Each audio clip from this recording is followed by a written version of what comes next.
Tänne. Minä olen Kaisa Kukkola, Pro-yleissivistysyhdistyksen puheenjohtaja, ylpeä sellainen.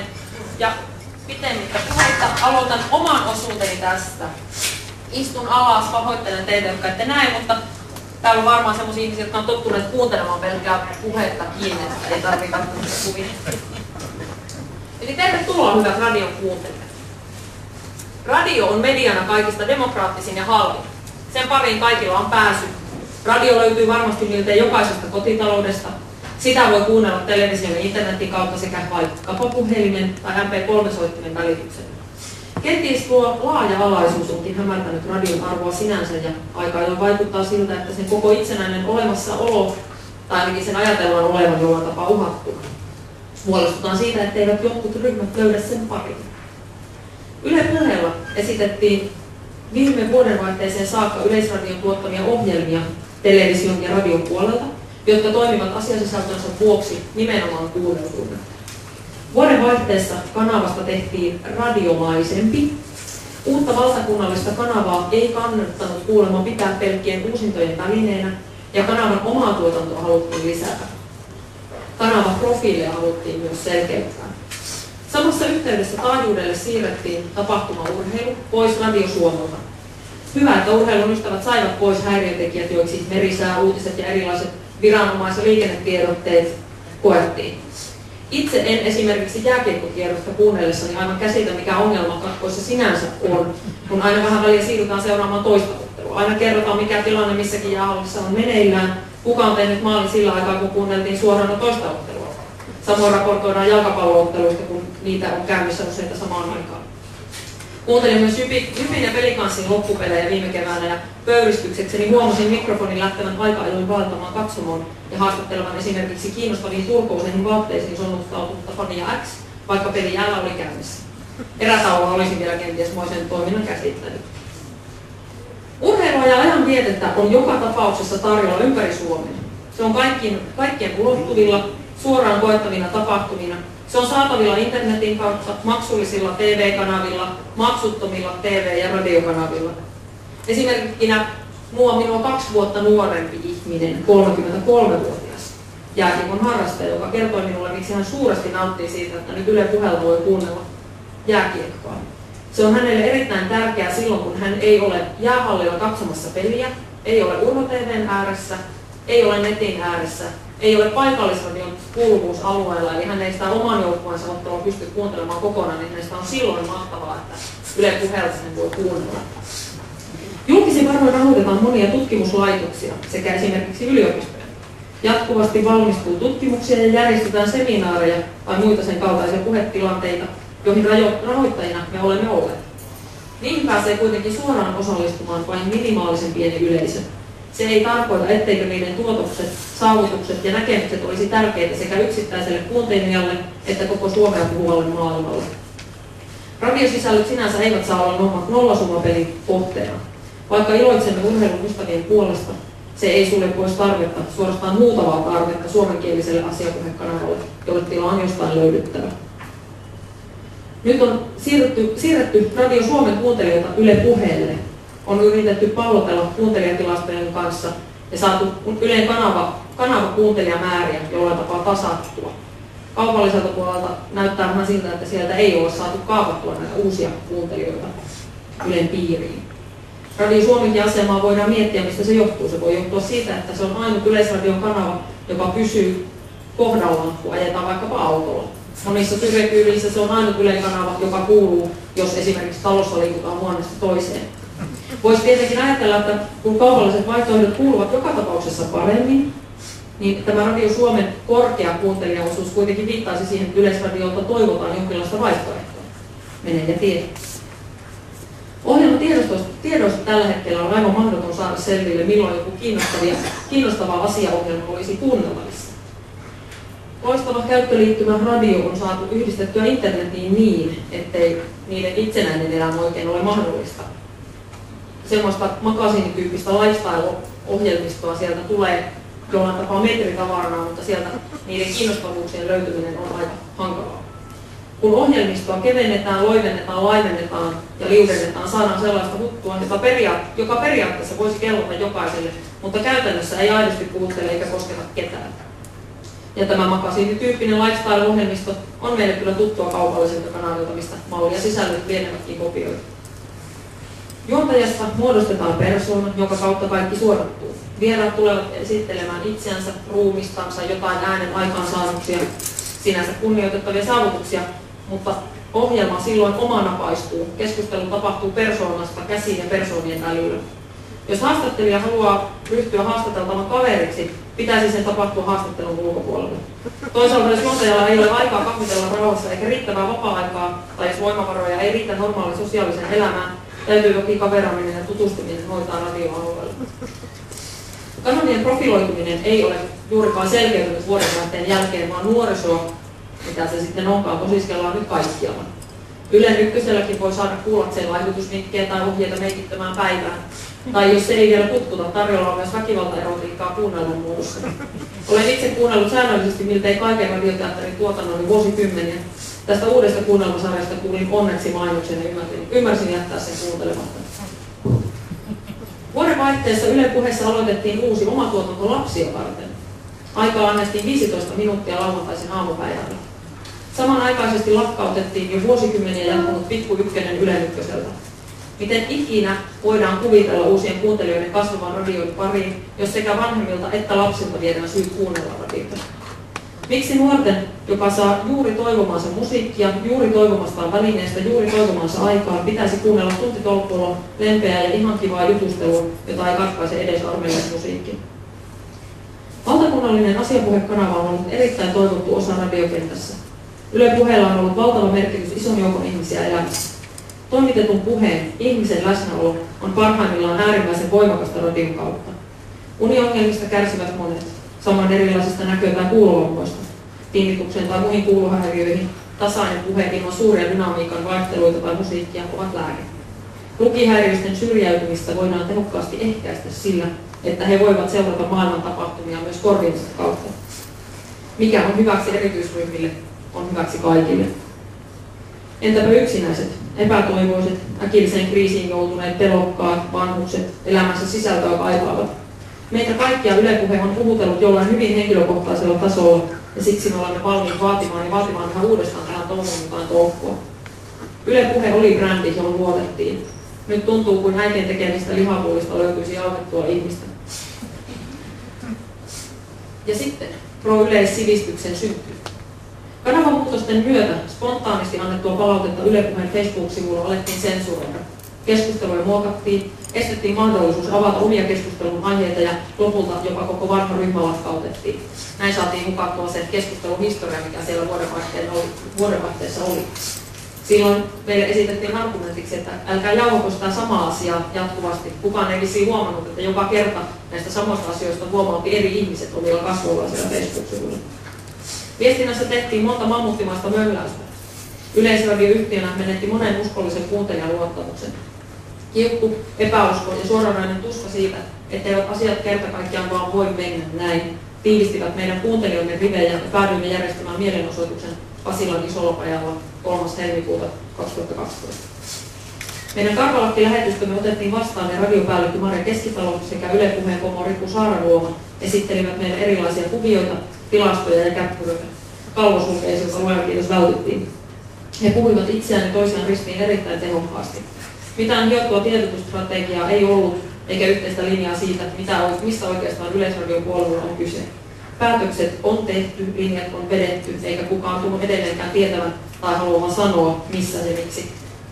Yleisradiolla on julkisen palvelun monopoli ja ensi vuoden alusta myös verorahoitus budjetti. Kuka sen toimintaa silloin vahtii? Kuka valvoo? Kuka tekee päätöksiä ja millä perusteella? Avoimuus ei ole sitä, että kuuntelijat tietävät millaisilla kengillä juontaja saapui aamulla studioon tai millaisesta mukeesta itse kukin aamutiivissä kahvinsa nauttii. Tämä yhdistys, pro-yleissivistys, on tämänkin seminaarin takana ja me edustamme kuuntelijaa, sitoutunutta ja antautunutta pääosin Yle-fanille. Osa meistä on miltei ammattimaisia radion kuuntelijoita, eikä tällaista osaamista ja asiantuntemusta Yleisradion seinien sisältä välttämättä löydy. Mahtaako Ylen palveluksessa olla ketään, joka kuuntelisi esimerkiksi kokonaista päivää, kokonaista viikkoa jollain kanavalla?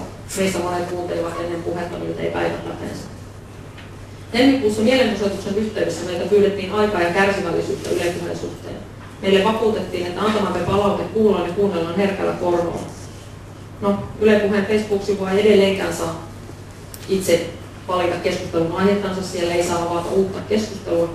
Palautettakin kuulemma jonkun verran tulee, mutta se on kuulemma myös suurelta osin kiittävää, kiinnostavaa sinänsä. Mutta tässä muutama syy siihen, miksi emme kutsuneet tähän seminaariin varsinaista Yleisradion edustusta. Tämä on siis ensimmäinen seminaarisarjassa, ja vastaisuudessa varmasti haluamme kuulla, mitä on sanottava, mutta tällä hetkellä katsomme, että Yleisradiolla on tässä asiassa puheenvuoro valtakunnan laajuisesti ja mahdollisuus tavoittaa kaikki suomalaiset 24 tuntia 7 päivää viikossa eräälläkin Ylen puhekanavalla. Tässä minun osuuteni tähän. Ryhdyn markkinoimaan yhdistystä ja siihen liittymistä sitten lopuksi. Seuraavaksi toivoisin saapuvaksi lavalle Päivi Istala.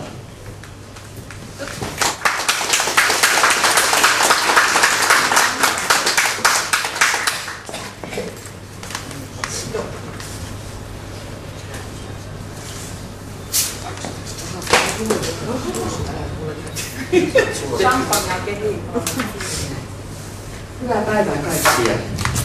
Kiitos Kaisa. On suuri kunnia olla tässä puhumassa. Ehkä mä voin olla kyllä istumassa kanssa, jos se teitä miellyttää. No niin, jos panet sen organisaation ensin, ettei tule joo, kyllä. Miten mä sanoisin, että jotta ei tule.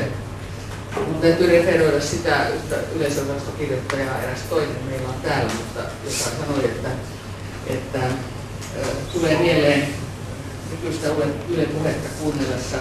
Tämä vanha vitsi siitä DDR:n aikaisesta, kun Walter Ulbricht, silloinen DDR:n johtaja, tuli radioon puhumaan, niin tavallinen DDR-läinen sulki radion ja se aika. Aivan, hyvä. No niin, juuri näin. Anteeksi. Tässä nyt aloitetaan, ei katsota kelloa, vaan aloittaa kertomuksella. Että eräs toinen yleisönosastokirjoittaja, yksi meillä on täällä vielä kuunneltavana, kirjoitti Helsingin Sanomiin siis, että kun nykyistä Yle Puhetta kuuntelee, niin tulee mieleen se vanha vitsi DDR:stä Walter Ulbrichtin ajalta, jolloin uusi aikayksikkö ilmestyi DDR-läisten puheeseen. Se oli yksi ulko. Ja se tarkoitti sitä, että se oli se aika, joka kului siitä, kun DDR-läinen kuunteli radiota. Ja jos Walter Ulbricht aloitti, niin se oli se aika, joka kului siihen, kun hän sulki radio. Se oli yksi ulko. Ja sitten tämä jatkoi tämä suomalainen yleisökirjoittaja, että mitä tulee Yle Puheeseen, niin nyt tätä aikayksikköä voi suomalaisittain sanoa jääk, tai sitten oly. Tutkaan tätä sitten niin kuin haluaisin. Jos mä saan istua, niin hyvä on. Joo, hyvät Ylen ystävät, luulen, että te kaikki olette täällä sen vuoksi, että huoli on suuri. Sanoilla voisi leikkiä ja aloittaa. Yleensä me ihmiset olemme huolestuneita jostakin, ja täällä me olemme huolestuneita Ylestä. Oma huolestuneisuuteni tiivistyi otsikkoni kohdalle. Tämä otsikko Yle-organisaationa sai minut Kaisalle puhkaamaan sen takia, että kun lupauduin puhumaan täällä, jäi otsikon aihe silloin hiukan epäselväksi, ja kun olin tässä viime viikkoina olen ollut kiinni omien muistelmieni kirjoittamisessa ja sitten oli vielä viikon ulkomaanmatkakin, niin mä sain kauhistuskohtauksen tästä muotoilusta Yle-organisaationa. Minä olen varmasti viimeinen ihminen tässä Ylen piirissä puhumaan organisaatiosta yhtään mitään. Minä inhoan organisaatiota ja nykyisin varsinkin Ylen organisaatioita monikossa. Mutta mä en usko, mä inhoan niihin liittyviä laatikkoleikkejä, enkä usko mitään positiivista kehitystä tapahtuvan laatikkojen järjestystä muuttamalla. Muistelen vielä aivan viime vuosina lukeneen jopa tutkimustietoa, jossa vastaan sanomattomasti todistettiin juuri se, minkä esimerkiksi Ylen työntekijät hyvin viime vuosikymmenen mullistusten jälkeen tietävät. Mikään ei muutu, jos vain laatikkojen järjestys muuttuu. Todelliseen muutokseen tarvitaan aivan muita keinoja. No, tässä vaiheessa on varmaan hyvä näyttää, miltä Ylen nykyinen organisaatio näyttää, ja se nyt sitten on tuolla, en tiedä saako sitä yhtään isommaksi. Ei saa, mutta hyvä. Näette, että siinä on tässä tapauksessa 5 laatikkoa, ja siellä on julkaisut, uutis- ja ajankohtaistoiminta, luovat sisällöt, Svenska Yle ja tuotannot, ja näiden päällä sitten toimitusjohtaja, ja tuolla toki oikealla puolella on sitten henkilöstöhallinto, talous, strategia, lakiasiat, viestintä ja turvallisuus. Aikamoinen luettelo, jos näin voisi sanoa. Mutta mä tässä puheessani, koska en luota myöskään näihin slaideihin, minä olen kaikkea muuta kuin PowerPoint-ihminen. Tämä on ensimmäinen PowerPoint-systeemi, mitä me ikinä näytän, tämä on historiallinen netti. Mutta mä kerron puheessa sitten sen, mitä tuo ei pysty kertomaan. Tämä nykyinen organisaatio on tavallaan virtaviivaistettu versio niin sanotusta matriisimallista, jonka silloin radiojohtaja Seppo Härkönen toi tullessaan radion puolelle ja toteuttaessaan samoin niin sanotun radiouudistuksen vuoden 2003 alussa. Mä olen varma, että olette seuranneet moni sitä tilannetta jo silloin, mutta mä olen vakuuttunut siitä, että tämä historiallista perspektiiviä tässä myöskin tarvitaan, vaikka minusta nyt 2003 ei vielä ole mitään historiaa, mutta joka tapauksessa. Tämä radiouudistus, sitä ei saanut mainita talossa sillä nimellä, vaan piti puhua strategisesta päivityksestä. Me saimme todella ohjeet tähän, ja se tapahtui sen jälkeen, kun kansalaiset Ylen kuuntelijat huomasivat, miten pieleen tämä radiouudistus vuonna 2003 ohjelmisto oli vienyt, ja alkoivat protestoida rajusti. Silloin perustettiin Pro-Yleisö-niminen kansalaisjärjestö vaatimaan Yleltä parempaa, ja tuon 3 vuotta aktiivisesti toimineen kuuntelija- ja katsojayhteisön työtä jatkaa nyt ansiokkaasti tämä Pro-yleissivistys. Olin erittäin iloinen, kun tämä perustettiin. Jos nyt tarkastelemme tätä parannettua matriisimallia ja vähän tulkitsemme siinä näkyvää, näemme sen perusperiaatteen. Vuonna 2003 ohjelmatuotanto ja ohjelmien jakelu erotettiin toisistaan. Siirryttiin tilaa- ja tuottajajärjestelmään, toimittajat paketoitiin niin sanottuihin osaamiskeskuksiin, odottamaan, että ulottumattomissa jossain kaukana sijaitseva tuntematon tilaaja, jota ei koskaan nähty, suvaitsisi tilata jotain pilttuussaan Kuopiosta toimittajalta. Siteeraan kollegaani Seppo Konttista, hänen tuoretta kirjaansa Suora lähetys tosiasiaa Yleisradiosta. Kukaan ei edes Kustantamon Siltala ole minulle antanut tässä mitään markkinointivelvoitetta tai oikeutta, mutta tämä kirja on dynamiittia. Hankkikaa ihmeessä se ja lukekaa se. Siis suora lähetys tosiasiaa Yleisradiosta. Ja näin Seppo kirjoittaa radiouudistuksen silloisesta tarkoituksesta. Tämä on sitaatti. Radiosiivouksessa organisaatio taivutettiin osaamiskeskuksineen matriisin muotoon. Ohjelmatuotanto ja jakelu erotettiin toisistaan.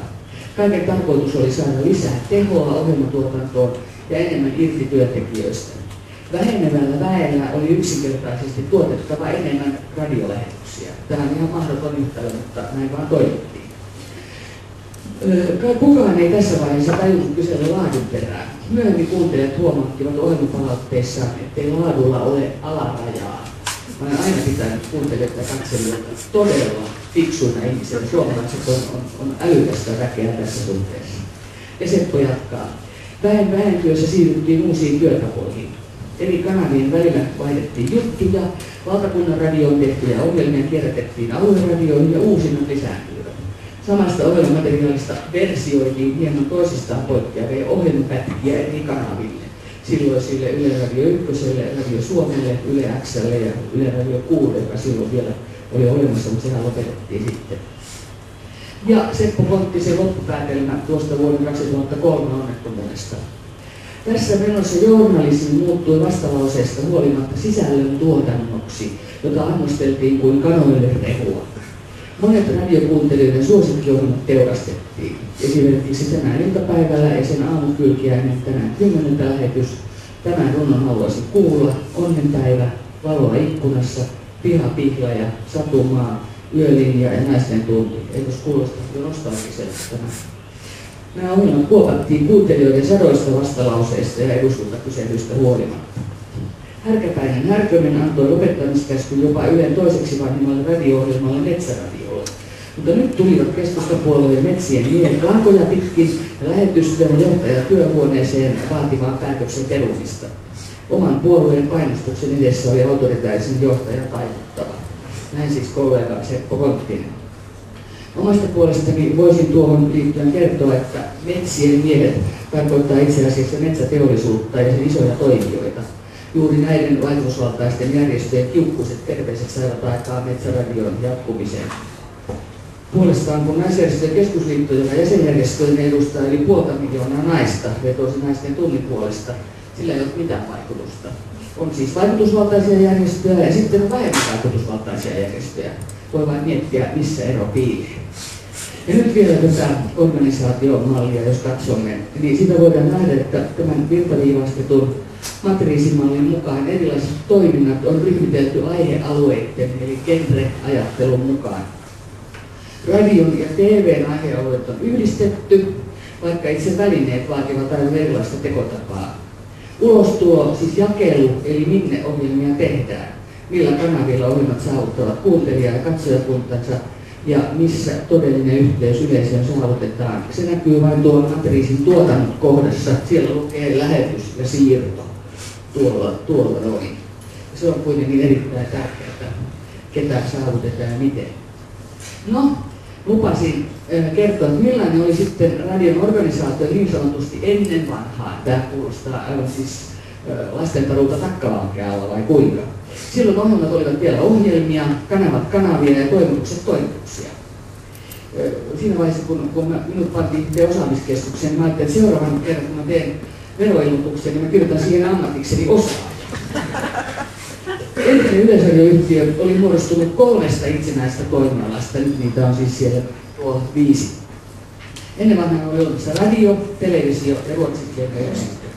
Lähes kaikki päätöksenteko, ja tämä on tärkeää, tapahtui kanavien kautta. Toimitukset ja ihmiset työskentelivät kanavilla.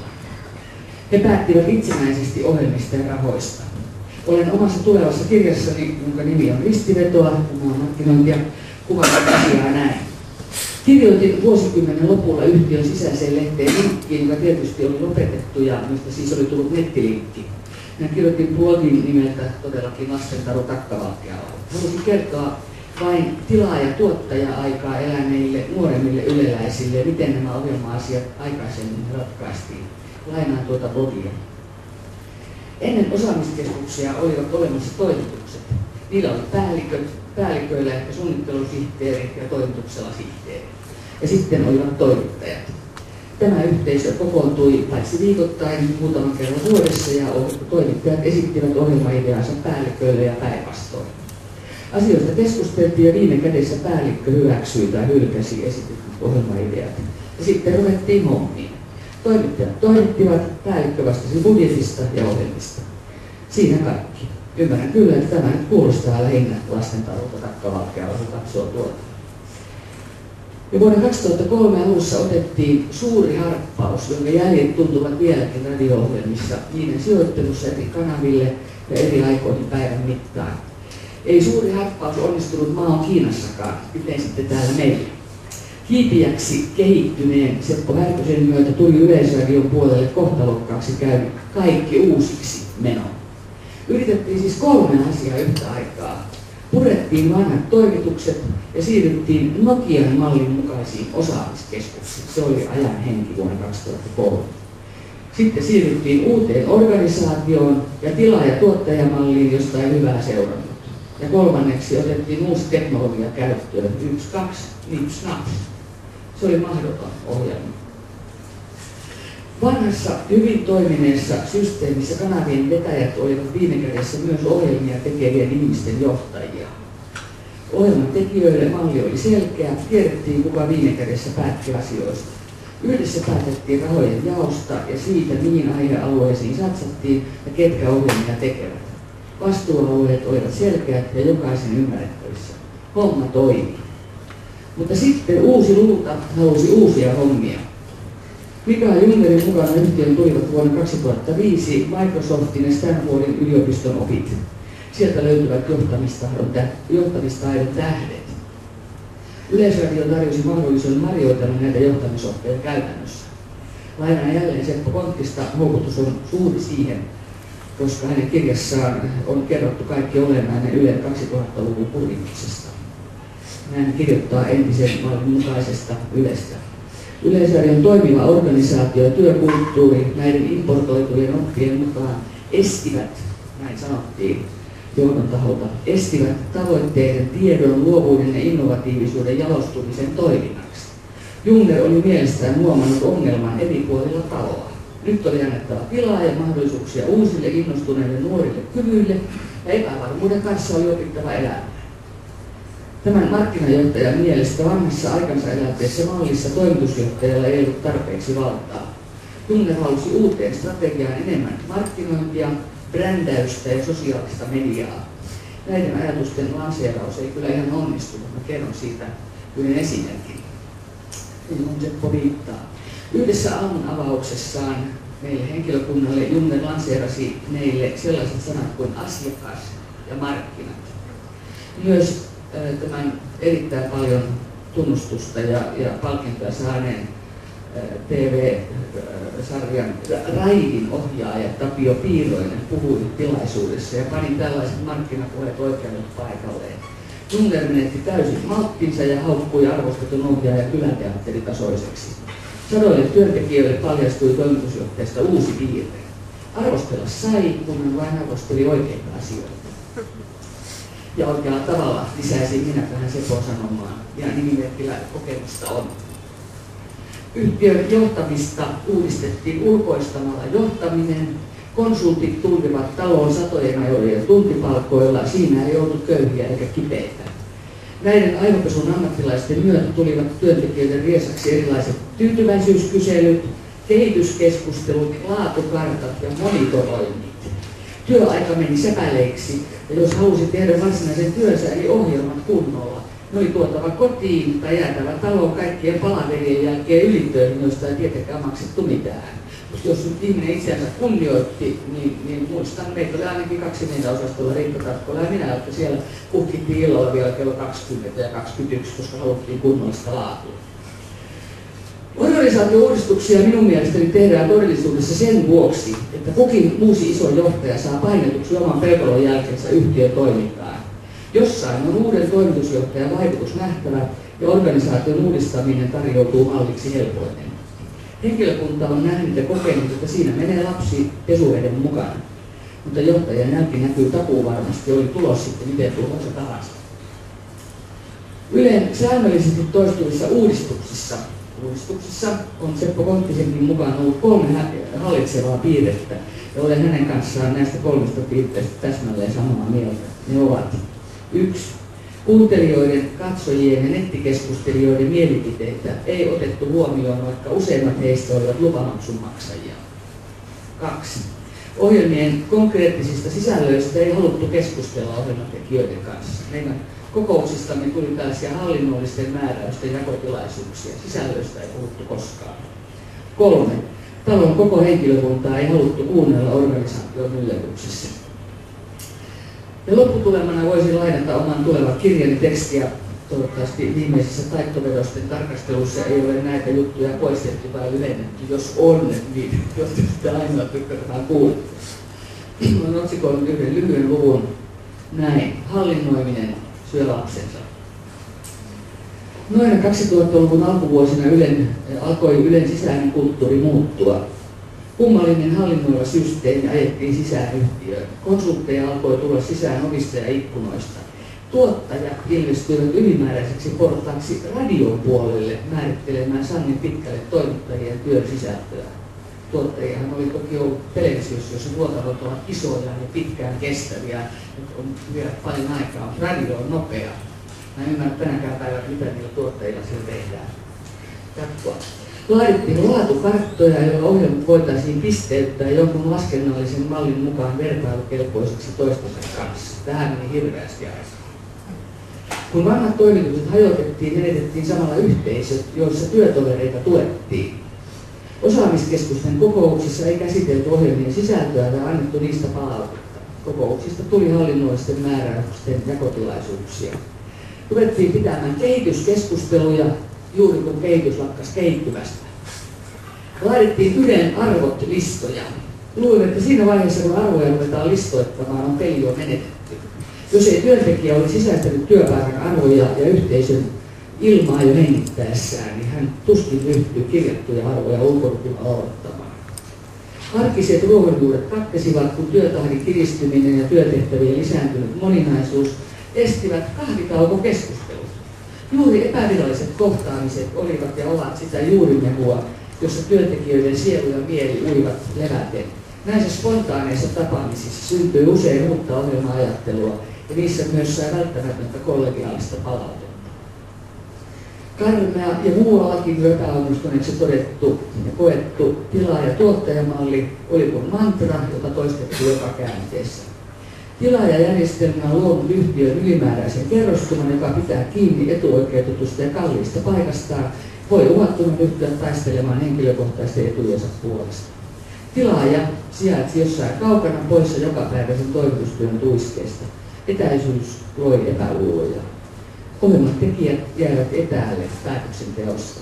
Mitä se merkitsi luovalle innolle ja sitoutumiselle ylipäänsä? Toistuvat organisaatiouudistukset söivät motivaatioita ja synnyttivät opportunismia.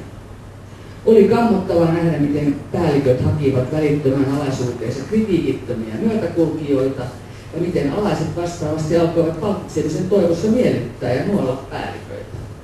Vielä kammottavampaa oli kuuntelijoiden ja katsojien uudelleen nimeäminen asiakkaiksi. Käsite on täysin harhaanjohtava. Asiakkuus kaventaa kansalaisen profiilia. Näin kirjoitan. Ja loppulauseeksi, tämä ei nyt kuulosta siis todellakin kumpujen yöltä, mutta toivottavasti saisimme näihin asioihin jotain rotia. Ettei tarvitsisi sanoa, kuten pääjohtaja Hella Luolijoki viimeisessä puheessaan vuonna 1949 saatuaan lähtöpassit pääjohtajan tehtävästä.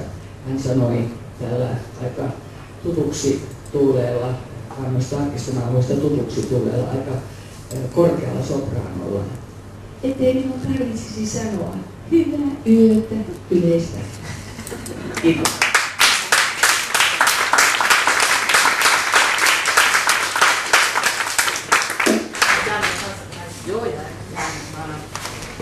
Keskituolin seuraa. No niin, olen siirtynyt ihan puhumaan tästä nyt istualla. Seuraavaksi, siis meillä on todellakin ajatuksena, että pidetään nämä alustukset vähän niin kuin tähän yhtä soittoa ja sitten sen jälkeen on mahdollisuus hieman keskustella ja kysellä ja tarkentaa. Mutta seuraavaksi pyytäisin puhumaan kansanedustajan ja tämän jo mainitun mielipidekirjoittaja Pertti Salolaisen. Ole hyvä.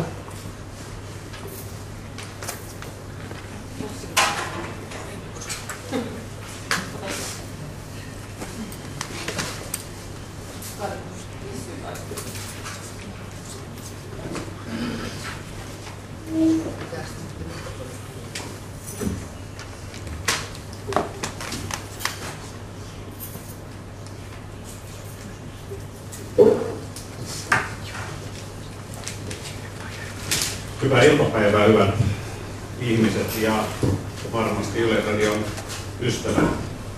Ihan aluksi teen muutamia rajauksia tässä.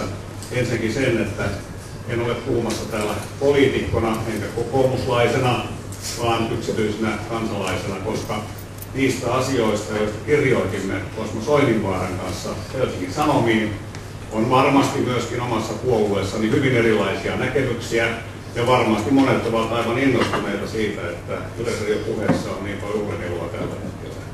Eli toisin sanoen puhun täällä täysin yksityisenä kansalaisena ja olen lähtökohtaisesti sitä mieltä, että poliitikkojen on ehdottomasti pidettäväkin, koska olen BBC-läinen hengeltäni ja siellä toiminut Britanniassa, niin poliitikkojen on pidettäväkin näppinsä irti Yleisradion ohjelman politiikasta. He voivat päättää siitä taloudesta ja niistä yleisistä puitteista, jotka säädetään, mutta poliitikkojen ei pidä olla häsmäröimässä sitä, minkälaisia ohjelmia siellä pitää lähettää. Mutta jokaisella kansalaisella on yksityisenä kansalaisena oikeus, jopa velvollisuus, esittää näkemyksiään siitä, että kuinka hyvin Yleisradio onnistuu tässä tehtävässään. No tausta sille, miksi uskallan puhua aika syvällä rintaäänellä Yleisradion asioista, on se, että olen toiminut Yleisradiossa toimittajana 10 vuotta, josta 4 vuotta Yleisradion Lontoon kirjeenvaihtajana ja siinä samassa yhteydessä sitten myöskin BBC:ssä. Sen jälkeen toimin 18 vuotta Yleisradion hallintoneuvoston jäsenenä ja myöskin samalla työvaliokunnan jäsenenä, eli sen pienemmän bodin jäsenenä, joka pohti Yleisradion asioita.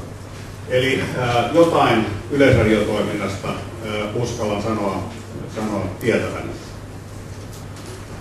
Yleisesti ottaen, ihan laajalti ottaen, olen aika tyytyväinen Yleisradion toimintaan. Siis monessa mielessä Yleisradio on aika hyvin onnistunut tehtävässään, mutta tietenkin siellä on aika paljon monessakin kohdassa sellaista, jonka toivoisi olevan toisin, mutta joka on vaikea saada muutetuksi. Nyt yleisesti sanoisin, että Yleisradio ei ole sellainen instituutio, jonka tulee joka kohdassa sanoa, että meidän kanavalla ei ole riittävästi kuulijoita. Siis Yleisradio ei ole mikään tämänkaltainen markkinapaikka. Sitä varten ovat mainosrahoitteiset televisiot ja mainosrahoitteiset radiokanavat.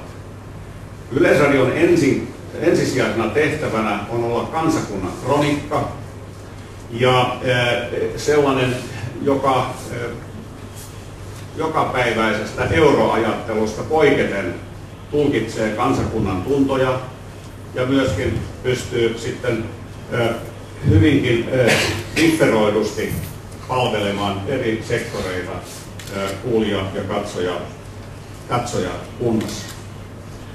No, kun sanoin, että kohtalaisen tyytyväinen olen yleisesti ottaen Yleisradion toimintaan, tämä toteamus muuttui hieman toisenlaiseksi tämän vuoden alussa, kun Yle Puhe muutettiin Yle Puheesta Yle Urheiluksi. Ja tässä suhteessa minulla alkoi keittää. Ja niin alkoi myöskin Osmo Soininvaaralla keittää. Koska me olimme katsoneet ja tulimme ihan sattumalta puhuneeksi tästä asiasta. Ja sanoin hänelle, että aion kirjoittaa tästä, koska tämä oli minulle niin suuri pettymys, tämä kanavaprofiilin muutos. Ja hän sanoi, että minä olen täsmälleen samaa mieltä, että kirjoitetaan yhdessä. Ja siksi me kirjoitimme yhdessä.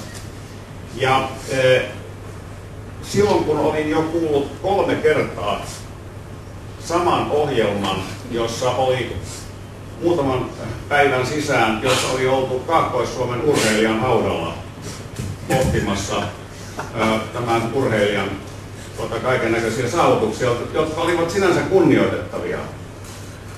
Ja sitä paitsi sanon, että ne ovat olleet suht mielenkiintoisia ohjelmia kyllä ne, koska siinä sekin on osa kansakunnan kronikkaa näiden urheilijoidenkin taustat ja niin poispäin. Mutta kun kuulin 3. kerran sen saman hautajutun, niin silloin mä ajattelin, että nyt tässä täytyy olla jotain ihan perustavaa laatua olevaa mätää.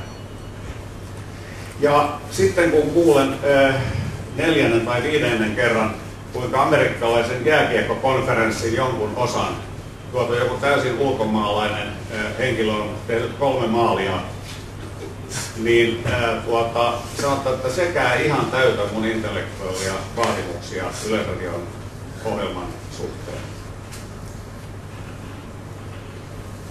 Eli mun lyhyt kommenttini on se, että Yle Puhe tuhottiin. Se oli mielenkiintoinen kanava. Aina kun avasi kanavan, niin tiesi, että sieltä saa jotain itsellensä. Jotain tieteestä, jotain taiteesta, jotain kulttuurista. Ihan vähän saattoi olla urheilustakin jotain, joka oli yleisesti älykästä ja mielenkiintoista. Ja ennen kaikkea, että se oli niin kuin sellainen kanava, jossa myöskin peilattiin yhteiskuntaa, ihmisiä joskus jopa politiikkaa, poliitikkojenkin syvällisempiä ajatuksia ja niin poispäin. Eli se antoi intellektuaalisesti ja niin poispäin ihmisille,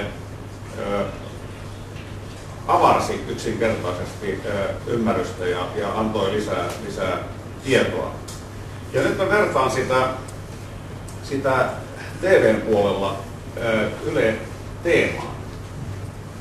Siis Yle-teema on nyt sitä, mitä Yle Puhe oli mitä oli puheen puolella. No jos nyt sanotaan, että Yle-teemassa on hyvin vähän katsojia, niin kuin siellä aika paljon onkin joskus vähän katsojia, niin silloin voitaisiin ajatella, että pannaan sinne sitten urheilua, niin kyllä, kun jääkiekkoa pannaan, niin kyllä Yle-teema alkaa vetää TV-katsojakin. Tehdään sillä tavalla sitten, jotta me saamme aikaan tämän käppyrän, joka tässä on. Tämä käppyrä aikaan saatiin sillä, että sinne tuli tehtiin Yle Puheesta Yle Urheilu. Tämä punainen viiva tässä, se on se, joka saatiin aikaan sillä. Ja nyt miten tästä sitten eteenpäin? Ensinnäkin mä olen erittäin kriittinen sen suhteen, mikä täällä kävi aikaisemmin ilmi, että näitä kanavaprofiileja ei ole tehty riittävän selviksi. Että nyt sanotaan, kun minäkin olen kritisoinut sitten eräille henkilöille siellä tätä tilannetta, niin sanotaan, että no mutta pujottele siellä eri kanavien välillä, niin kyllä sieltä sitten aina löytyy jotain mielenkiintoista. Eihän se näin voi olla. Vaan täytyy olla selkeitä kanavia ja selkeitä teemoja. Ja en tiedä, miten tästä mennään eteenpäin, mutta se, mitä useimmiten työnnetään eteen, no kuuntele sitten Radio Ykköstä. Että kuuntele sitä sitten. No, mutta kyllähän tosiasia on se, että pitäisikö sitten kaikkia palasia ottaa sieltä täältä. Ja sitten me tiedetään, että Radio Ykkösessäkin on sellaisia aineksia, jotka eivät ihan välttämättä ole samantyyppisiä, mitä oli radiopuheessa. Eli Yleisradion nyt mun tullut lopputulemiin. Yleisradion on pohdittava tämä koko homma uudestaan. Ja mietittävä kokonaan tämä radio-ohjelmaprofiilijuttu täysin uudestaan. Ja palautettava tällainen sivistyskanava ihmisille tavalla tai toisella, jotta luotettavasti voidaan avata radio ja kuulla sieltä korkealaatuista tiedettä, taidetta, kulttuuria, ympäristöasioita, luontoasioita, kaikkia tällaisia tärkeitä aikamme ilmiöitä, haastatteluja, syvähenkisiä haastatteluja, mielenkiintoisia ihmisiä ja niin poispäin. Ja meitä ei kiinnosta, mitä tapahtui 3. konferenssissa tapahtuneessa jääkiekko-ottelussa edellisenä iltana, jossa kai oli yksi suomalainen pelaamassa. Ja se ei todellakaan kiinnosta. Ja sitten toinen seikka vielä, että kun sitten välillä tulee puhetta rahasta, niin hyvät ihmiset, minä olen yksi niistä, jotka olen taistellut Yleisradiolle ne rahat, jotka ne nyt saavat ensi vuoden alussa.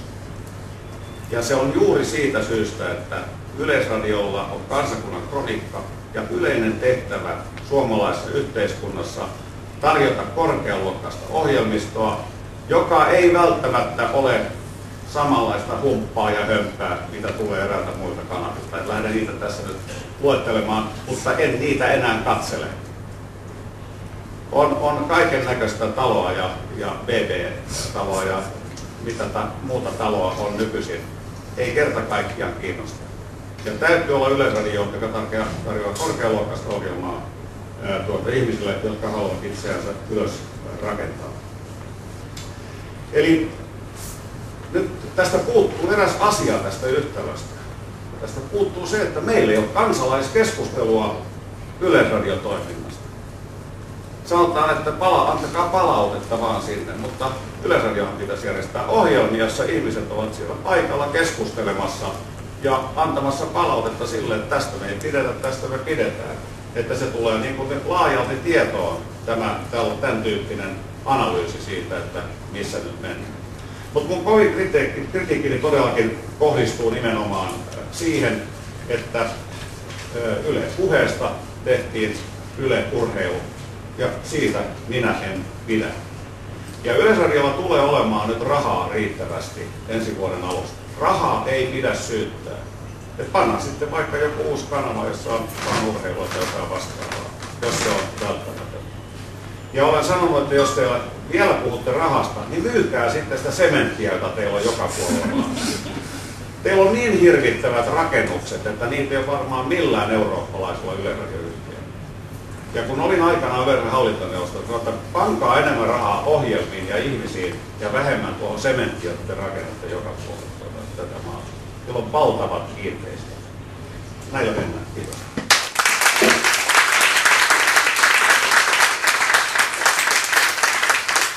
Kiitoksia. Radion kuuntelija Pertti Salolainen, mutta noin väärän tittelin tuossa. Mikseksi seuraavaa puhujaa uskallan varmaan tituleerata ainakin radion kuuntelijaksi ja kenties sitten jopa emeritusprofessoriksi. J. Peruus, ole hyvä.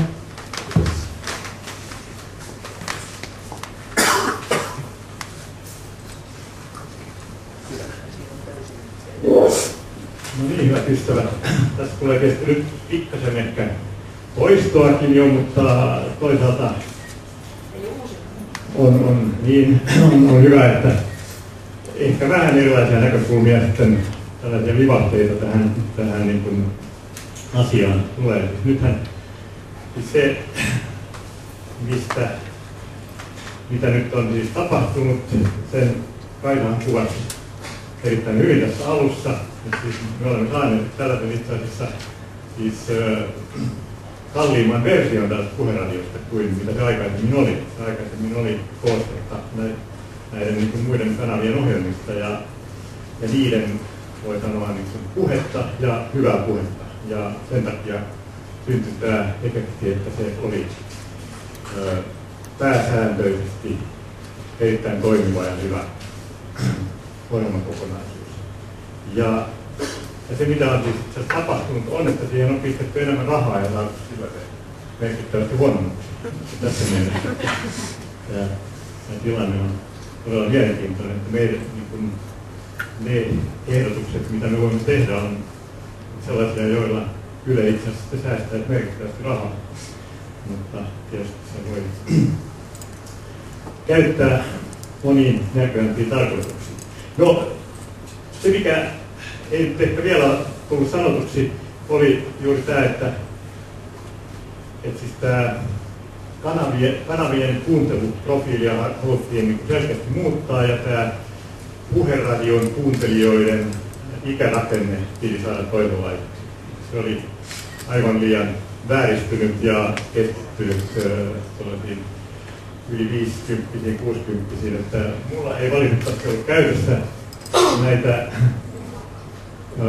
tuntikohtaisia kuuntelijalukuja, joita sinä ilmeisesti näytit tuossa, mutta siis tällaiset ikäryhmittäiset kuuntelijaluvuthan on ne, että nykyisessä Yle Puheessa on suurimmat kuuntelijaryhmät on tällaisia 50-60-vuotiaita. Suht vielä aika isolla erolla, samoin kuin että se kuuntelijarakenne, ikärakenne on suurin piirtein sama kuin Yle Ykkösessä. Tämähän oli tämä, mitä haluttiin poistaa. Ja se ryhmä, jota nyt on erityisesti tavoiteltu, niin se on edelleen se pienin kuuntelijaryhmä, eli nämä nuoret aikuiset. Se ei ole tässä uudistuksessa kyllä aktivoitunut, eli tämä tavoite ei ole siltä osin toteutunut. Huolimatta just tästä urheilun tuomasta vetovoimasta, joka myös on, niin kun sitten näyttää siltä, että nyt tämä uudistus on ollut aika menestyksekäs, koska se on tuottanut niin paljon lisää kuulijoita. Ne on olleet näitä tiettyjen, mulla ei ole nyt ollut käytössäni vielä näitä olympialaisten aikaisia kuuntelijalukuja. Voisin kuvitella, että sieltä löytyy niin suuriakin lukuja. Eli siis ongelma on niin kuin aina näissä uudistuksissa, että jos käyttää sanaa asiakas, mitä päivinestä ei saa käyttää, niin vanhat asiakkaat eivät kiinnosta. Haluamme uusia asiakkaita ja vanhat niin kuin nehän on uskollisia, nehän on kilttejä, ne kuuntelee kuitenkin, niin niistä ei tarvitse välittää. Ja tämä on ollut niin tämän uudistuksen iso ongelma. Et mä itse olen, samoin kuin varmaan suurin osa teistä, niin olen ja Ylen kanavien kuuntelija ja olen kuunnellut pääasiassa just Yle Puhetta, Peiliä, sen nimi jossain vaiheessa oli, ja nyt sitten tämän Yle Puheen muutaman vaiheen aikana todella muuttunut osittain entiseksi kuuntelijaksi just näistä syistä, joita täällä jo on esitetty. Eli juuri se aikaisempi linja, jossa siis muiden kanavien parhaat ohjelmat tuli osittain ehkä hieman liian usein uusintoina, että jos oli huono tuuri, niin sitä tosiaan pääsi kuuntelemaan samaa ohjelmaa 3-4 kertaa, kun ne tuli eri aikoina ja ne saattoi olemaan sitten tällaisia omia kuunteluaikoja. Mutta toisaalta sitten saattoi olla varma, että sieltä tulee kiinnostavia esityksiä. Ja tosiaan minä kuulun myös siihen ryhmään, jolla tämä OLG on nyt se yksikkö, jonka aikana ehtii hyvin sammuttamaan radion ja toisin sanoen, että en kestä tällaista niin kuin aamutelevision formaattia radiopuolella. Se on todella vaikeaa. Eli siis meillä on 8-9 kuunneltavaa radio-ohjelmaa ja puheohjelmaa ja sitten siinä se on aamuaikaan.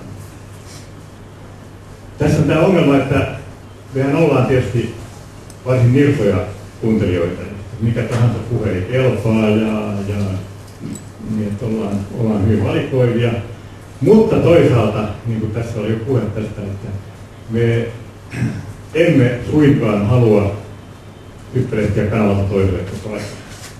Ja mun sisareni, joka on myös aktiivinen radioääni, niin hän kertoi mulle just tämän, että hänellä oli aikaisemmin siis joka huoneessa tällainen vanhanaikainen radio, jossa nappulasta käännetään sitä asemaa. Se toimi erinomaisesti, koska kun hän meni huoneesta toiseen, hän pani radion päälle ja sieltä tuli se sama ohjelma. Ja nyt se on täysin mahdotonta, että koko ajan joutuu niin kuin vääntelemään niitä nappuloita, mitä on haettava näitä eri kanavia. Mulla itsellä on pikkusen kehittyneemmät radiolaitteet, eli niissä on niin tällaisia painonappeja ja tämä kanavanvaihto sujuu hieman paremmin, mutta silti tämä ongelma on sama. Ja erityisesti yhdessä suhteessahan se on todella fataali, että Yle Puheessa on päätetty just, koska sen täytyy olla tälle nuorekkaalle yleisölle, joka ei kestä pitkiä uutislähetyksiä, niin siellä estetään niin nämä pikauutiset. Nämä kaikkein huonoimmat Ylen uutiset tulee nyt Yle Puheelta. Eli siis niin kuin koskaan ei voi kuunnella Yle Puheen uutisia, vaan sinä aikana täytyy aina vaihtaa joko Ykköselle tai Radio Suomelle niin saada sen kunnon uutisen. Ja tämähän oli aivan siis käsittämätön idea, koska se niin kun teki sellaisen just tämän. Eli siis nämä kaksi, toisaalta tämä aamutelevisio, radio-ohjelma ja jossa kyllä täytyy myös sanoa, että se tapa, millä sitten niin kun radiossa suhtaudutaan niin kun äänen käyttöön, niin sehän on myös aika surullista, että tämä Olga K. itsehän on sanonut, ihmetellyt sitä, että miten tällainen puhevikainen sössyttäjä tulee valituksi radioon. Ja vaikka en todella hänestä niin kuin henkilönä halua puhua pahaa, mutta just tämä ongelma, että hän ei todellakaan ole mikään niin selkeä puhuja myös äänenkäytön kannalta. Ja no sitten tämä kolmas epäkohta, toinen on tämä juuri nämä uutiset, ja tämä kolmas on tietysti tämä urheiluiltojen pakottaminen tähän formaattiin. Siis mä itse en ole absoluuttinen urheiluvastustaja. Mä nyt kesällä kuuntelin olympialaisia Ylen Puheelta ja se selostajaporukkahan on aivan erinomainen ja sitä on oikein hauska kuunnella. Ja Ja siellähän se tietysti juuri toimi tämä katkottomuus erittäin hyvin. Ei. Itse katkottomuuden ongelmahan on itse asiassa sellainen, että sanotaan vaikkapa hiihtokilpailussa tai jossain muussa, niin tämä maaliin tuo ratkaisu saattaa tapahtua juuri merisään aikana. Se on pikkuisen kiusallista. Näin, jos nyt sitten urheilua vähän harrastetaan. Mutta, eli toisin mulla ei ole mitään sitä vastaan, että tällaiset merkittävät urheilutapahtumat tuli Yle Puheelle. Ja nehän on vielä, että nehän voi olla niin eri aikoihin, ne ei ole suinkaan sidottuja tähän ilta-aikaan. Ei ollenkaan, ne tulee suoraan. Mutta se, mikä on todella järjetöntä, on tämä, että nyt sinne on saatu tämä urheiluilta, jossa siis on 3 iltana viikossa on nämä jääkiekko-ottelut tai jalkapallo-ottelut, joissa todellakaan tätä katkottomuutta ei voi perustella millään.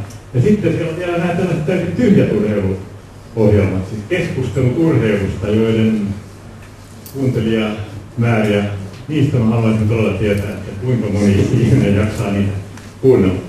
Ja kaiken huippuna on sitten nämä uusinnat vanhoista ihanista urheilutapahtumista. Mun huippu on Suomen ja DDR:n välinen jääkiekko-ottelu. Tuli kokonaisena. Ja niin, ilman katkoja, ilman mitään. Ja mä osaan jo melkein ulkoa Lassi Virenin tämän kaatumisjuoksun ja samoin tämän suomalaisten kolmoisvoiton Berliinin olympialaisissa, jonka on täytynyt tulla varmaan 100 kertaa, jos sieltä nyt varsinkin kesäaikaan, kun se oli vielä sitä on kytketty erilaisiin muihin muisteluihin. Eli tässä selvästi niin tämä idea meni ihan poskelleen. Radio Suomi olisi edelleenkin loistava paikka just näille illan urheiluesityksille. No, sitten todella se seikka, niin että Yle Puheesta poistettiin monet uusinnat sen takia, koska nyt on tämä kanavaprofilointi ja nämä kanavat on siinä rinnakkaisia, jolloin sieltä siis menetettiin niin kuin erittäin hyviä puheohjelmia, jotka tulee Radio Suomesta tai Yle Ykköseltä. Ja tämä on tämä mielenkiintoinen piirre, missä ehkä olemme pikkusen eri mieltä Pertti Salolaisen kanssa, tai sanotaan, että minulla on niin eri tulkinta tilanteesta, että siis tämä kanavien välinen kilpailu, se johtaa siihen, että kanavien profiilit tulee lähemmäs toisaan. Et ne kaikki haluavat niin kuin löytää ne, tai jos joku löytää jonkun menestysjutun, niin toiset seuraa. Eli toisin sanoen, tällä hetkellä tilanne on se, että sekä Yle Ykkönen että Radio Suomi on parantaneet puheohjelmia. Niillä on parempia puheohjelmia, koska ne nyt ajattelee, että ne kilpailee Yle Puheen. Ja tämä on ikävä tilanne, koska juuri nämä, tai tämä on hyvä tilanne sikäli, että nämä hyvät puheohjelmat, jos ne kaikki tulisi nyt Yle Puhelta, niin se olisi aika hyvä kanava. Mutta ne ei vaan taas voi, koska niillä on tämä kilpailu. Ja siinä mielessä niin kuin ollaan. Tämä on tällainen selkeästi niin kuin ongelma. Eli jos mä nyt sitten hyvin tiiviisti sanon tämän ehdotukseni sille, mikä olisi tämä niin kuin kevyt uudistus, tai mähän kuuntelin mielenkiinnolla näitä päivin esityksiä Ylen organisaatio-uudistuksesta. Mä oon itse yliopistolla ollut töissä ja tosiaan sieltä joku aika sitten lähtenyt tai aivan hetki sitten lähtenyt ja meillä on ollut tämä sama homma, että organisaatio-uudistuksia jatkuvalla syötöllä ja ei ehkä ihan samaa, meillä ei ollut tätä tilaajatuottajamallia, mutta aika paljon muuta, just tätä arviointia ja kaiken näköistä. Eli jos nyt ehdottaisiin tällaista suht yksinkertaista versiota, niin se olisi tietysti se, että Yle Puheesta ensin niin kuin paluu tähän puhevirtaradioon ilman näitä studioemäntiä, studioisäntiä ja tätä juontamispuolta. Eli että se olisi edelleen, tai uudelleen tämä niin kuin kaiken Ylen niin kuin puheohjelmien yhdistävä radio. Ja tosiaan, että silloin se keräisi kaikki ne ohjelmat, joita tällä hetkellä ei tule. Radioateljeen on jäänyt täysin santaan niin kuin katveeseen, koska se ei kuulu niin kuin puheelle. Ja tosiaan tämä urheiluohjelmien poistaminen, tämä urheiluillan poistaminen niin kuin Yle Puheesta, mutta itse olisin valmis hyväksymään nämä merkittävät urheilutapahtumat Yle Puheen ohjelmistossa. Siihen se olisi just joustavaa. Silloin on tiettyjä niin ajankohtia. Tosiaankin nythän voisi siinä mielessä on ehkä totta, että kun nämä jääkiekon sarjaottelut, että nehän pitäisi olla nykyään lapsista kiellettyjä väkivaltaohjelmia, joita esitetään vain ilta 9 jälkeen, niin tähän sopii siinä mielessä tietysti tähän Yle Puheeseen, että me olemme kaikki yli 60-vuotiaita, emmekä enää voi vahingoittua. Mutta se on, että ne voisi todella siirtää Radio Suomeen.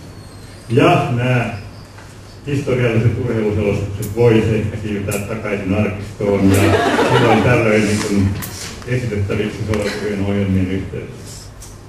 Ja ehkä tosiaan, jos Olga Kohn saisi takaisin Yle X:ään, niin sekin on aika hyvä.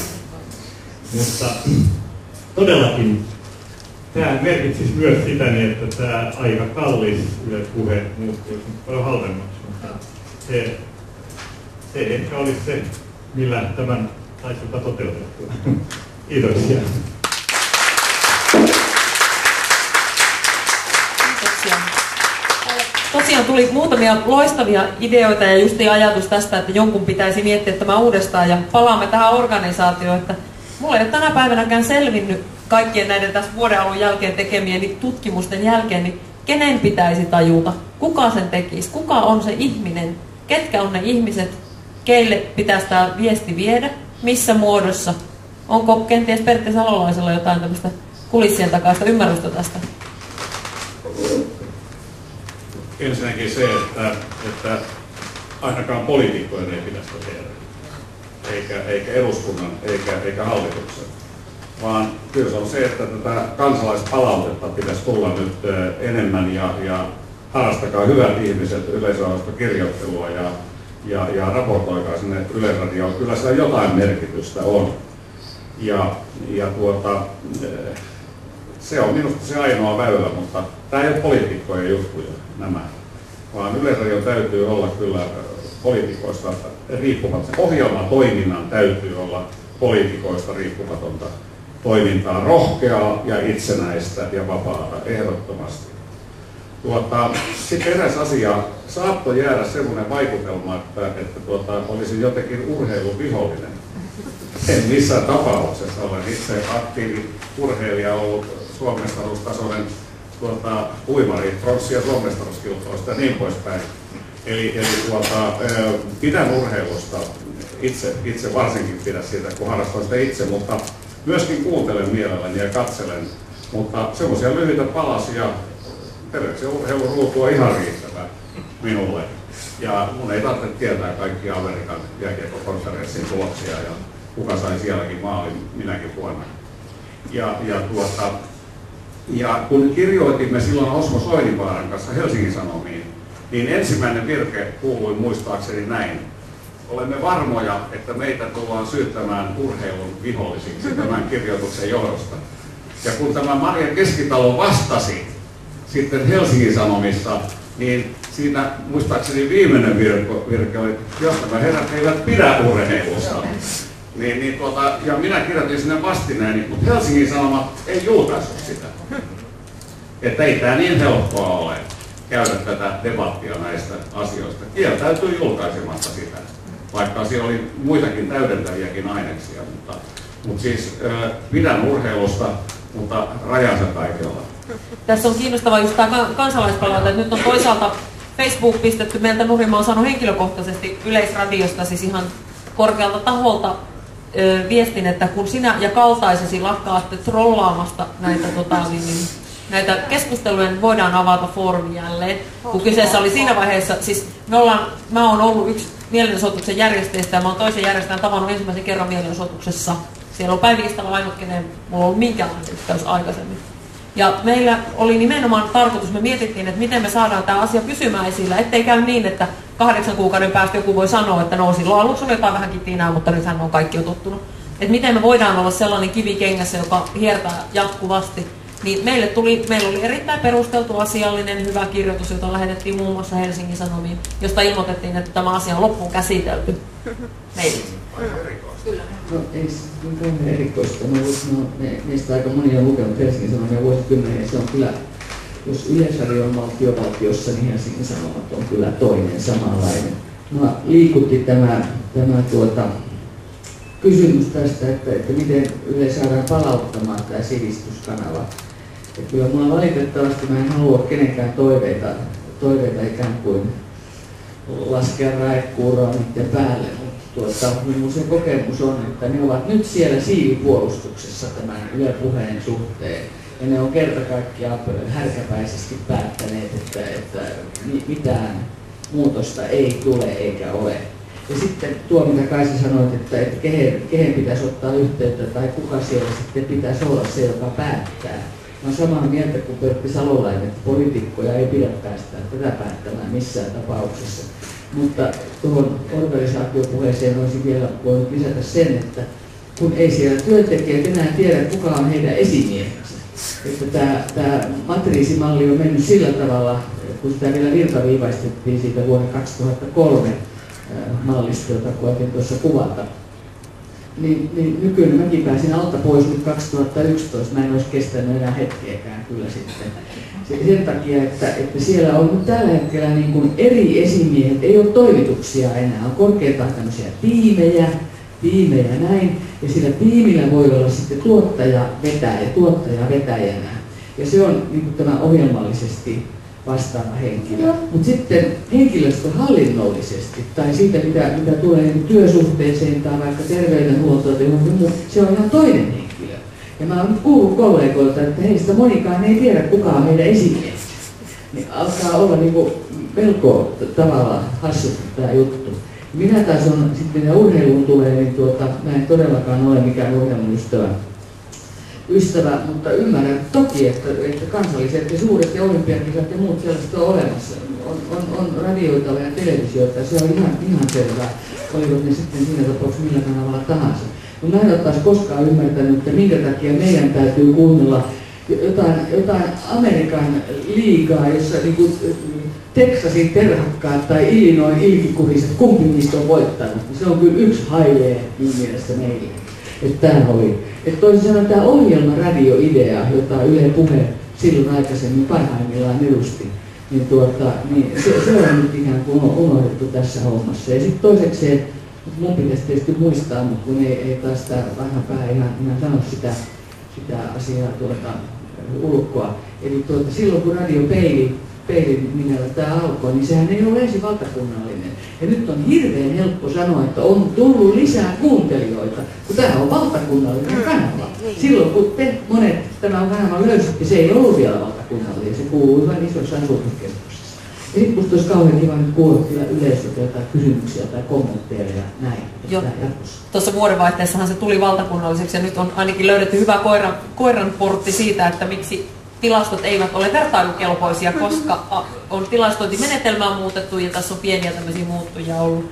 Mutta tosiaan niin kuin vielä yhtenä pienenä kommenttina, että tosiaan jää auki se, että kuka kuuntelee sitä kokonaisuutta, että siellä on 2 kanavalla, Suomella ja Puheella tulee urheilua, Vegalla ja Ykkösellä tulee musiikkia.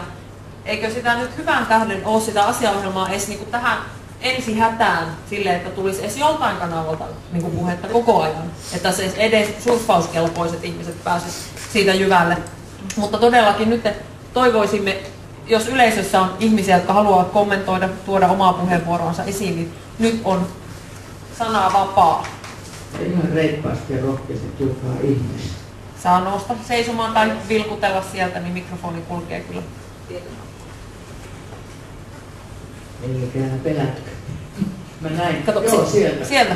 No mun jatkoa on tietysti, että miksi Radio Suomi ei nykyisin ole valtakunnalla, vaan siinä on, se on tullut, että siinä on jokaisella alueella oma tämä lääni tai... Eli minkä takia tämä maakuntaradio tässä? Mun mielestä se on tullut, kun se oli käsitteli Nyt se on luonut. Se tuli noin, mitä mä sanoisin, näppituntumalla ottaen voisin vastata siihen siinä, että silloin kun Seppo Härkönen tuli radion johtajaksi vuonna 2003, niin hän kaappasi alueradioille sitten suurin piirtein aamusta siitä, oliko se nyt kello 8 iltaa kello 18. Ja nyt sitä on vähän rukattu sen jälkeen kyllä. Mutta se johtui siitä varmaan, että se oli tämmöinen poliittinen asia myöskin. Siellä maakuntien väkiin katsottiin, että heille on syytä tarjota sitä omaa maakuntaa ja niin kuin näin poispäin. Ja silloin se valtakunnallisuus menetettiin. Sitä on nyt pikkusen kurottu koko ajan lauantai-ohjelmiston kohdalla, mitä mä oon ymmärtänyt. Tästä se johtuu. Tässä on poliittiset intohimot myöskin mukana. Ja minkälainen mahdollisuus olisi ilta-aikaan lähettää ne paikallisen puulaakin urheiluottelut, koska siellä se on paikallisella tasolla merkittävä tapahtuma, eikä välttämättä piinata ihan kaikki. Onko? Joo. Elvi Mustonen. Mä kysyisin lähinnä Päivi, mua kiinnostaa, että jos sulla on siinä jotain 13 vuotta, kun sä mainitsit, että Yleisradion väki on siilipuolustuksessa. Ainakin tuo Ylen puheenosalta. Niin, mites toimittajakunta? Ei kai tämä voi olla niinku kovin yhtenäinen tämä mielipide, että löytyykö talon sisältä toimittajien ja ohjelmatekijöiden joukossa ihmisiä, jotka olisi meidän kanssa samaa mieltä? Kyllä ihan varmasti löytyy vieläkin. Että mä oon itse toki vähän liioitellen kyllä sanonut, että kauhealta kuulostaa, mutta kun me suuret ikäluokat, kun meidän kätemme sieltä kirkkoa, niin sieltä menee sivistys ulos samalla. Se on ihan totta. Mä voin kertoa nyt ihan tämmöisiä hassuja juttuja, että mulla tuli se ajatus, että hyvä on, kun sitten sain itseäni huomattavasti nuoremman tuottajan. Mulla on 34-vuotias tytär, että mä en mitenkään ihan nuoriso, oikein siitä on kysymys. Sitten mä ajattelin, että hyvä on, kun tuo yleissivistys tuntuu olevan niin kovin heikkoa siellä, että mitä pitäisi tehdä. Ja sitten mä ajattelin, että no, ehkä ne tuntevat tämän populaarikulttuuripuolen sitten paremmin. Niin sitten kun kävi ilmi, että mun 34-vuotias tuottaja, niin ei sitten tiedä kuka on Taina Eli, Suomen ainoa Hollywood-tähti, niin siinä vaiheessa mä ajattelin jo, että antaa mennä, hyvänen aika. Mutta on siellä toki, ja talon sisällä käydään keskustelua edelleenkin, mutta koko tämän 2000-luvun kehitys, jota tuossa nyt pähkinänkuoressa yritin kuvata, se tarkoitti sitä, että jotkut muut kuin toimittajat määrittelevät sitä, mitä toimittajat tekevät. Ja se on kyllä aivan hirveä, jos ei saa tehdä sitä, mille niin kuin sydän sykkii ikään kuin. Ja sitten keskustelua käydään myös tästä Ylen puheesta hirveän paljon siellä talon sisällä, ainakin käytiin, mä ehkä tilannetta ihan tiedä. Mutta ei se muurahaisen ääni ja se jalanjälki, ei se nouse sinne ylös. Se on ihmeellistä, mutta siis kauhistuttavaa turhautumista siellä on. Ja siinä menee sitten ihmisten luovuutta ja todella sitä intoa aivan hirveästi, kun ryskyttää koko ajan ikään kuin, ettekö te kuule, mitä me sanotaan. Ja että kansalaiset on ihan oikeassa ja me ollaan samaa mieltä. Mutta silloin se turhautuminen sitten nousee aika korkeaksi. Mä toivoisin, että mä voisin vastata niin positiivisemmin, mutta tämä on kyllä mun näkemykseni ja kokemukseni. Oma kokemukseni Yleisradiosta ja se toiminnasta ja yleisen viestintäkentästä on se, että ammattitoimittajan arvostus on hävinnyt kokonaan. Eli ne toimittajat on korvattu juontajilla. Ja juontajalla ei välttämättä ole toimittajan yleissivistystä ja koulutusta. Ja se tulee loppujen lopuksi varmaan ehkä halvemmaksi. Ja siinä menee sitten laatu. Tämä on mun oma kokemus 10 vuoden seurannasta, miten tämä homma on mennyt kuin lehmähän alas. Ja yksi syy suivattumiseni syy. Se olisi enemmän aikaa, niin kertoisin teille hauskan kertomuksen, jonka nimi on, kuinka tarkkaan, Pentti Mustapää. Siis Pentti Mustapää, ei P. Mustapää. Se on ehkä vähän pitkä tässä kerrottavaksi. Joku haluaa kuulla sen, niin tulkoon tämän tilaisuuden jälkeen, mutta kysymään tai sitten tuosta kirjan. Hiuksia nostattavia oli myös tarinat Franciscus Assisilaisesta erään aamun kevennyksellä. No, ei se mitään, mutta kuuluu, että aikaisemmin filmitoimittaja, hänkin on ollut eläkkeellä jo erinäisiä vuosia, niin hänen nimensä erään juontajan suussa oli Carl Steven ja sitten Nobel-kirjailija Boris Palsternak ja sitten Suomen historiassa aika tunnettu naishenkilö 30-luvulta Lapuan liikekytkentöinen, niin hänen nimensä kuulemma oli Minna Krausser ja sitten oli vielä tämmöinen natsihenkilö, joka nimi oli Adolf kylläkin nime kyllä mutta Adolf Eichmann. Ja sitten on tämä taidemaali Raphael Wardi. Oletteko kuulleet hänestä?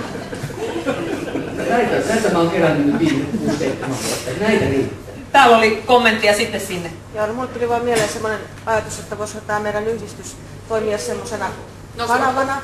Ota mikrofoni ja sano se on. Niin tuli vaan mieleen, että tämä meidän yhdistys on ja meillä on se orastava nettisivu. Niin siinä ainakin voisi koota tämmöisen palautepalsta, missä kaikki varmasti julkaistaan, jokaisen mielipide. Että siinä häviää sitten Hesari ja Yle palautteen vastautteen. Minusta on aika pitkälle menty, jos kansanedustajat joutuu kirjoittamaan siis Helsingin Sanomia ja sitten vielä kansanedustajille vastiketta ja julkaista, niin on se aika perkillistä mun mielestä. Täällä oli puheenvuoro. Siinä Savolainen tilalla näitä käyriä, joita ei oikein pärjästi näkyy. Mutta olen hyvin kiinnostunut siitä, että kuinka paljon meillä oikein on tietoa siis tämän vuoden osalta sitä profiilimuutoksesta Ylen maailmassa tapahtunut tämän muutoksen jälkeen. Tätähän illusteltiin aikoinaan nimenomaan sillä, että haluttiin tämä voisiko sanoa aikuistunut nuoriso tämä kansanpuolitteisesti, siis se kai tarkoittaa suurin piirtein 3-4.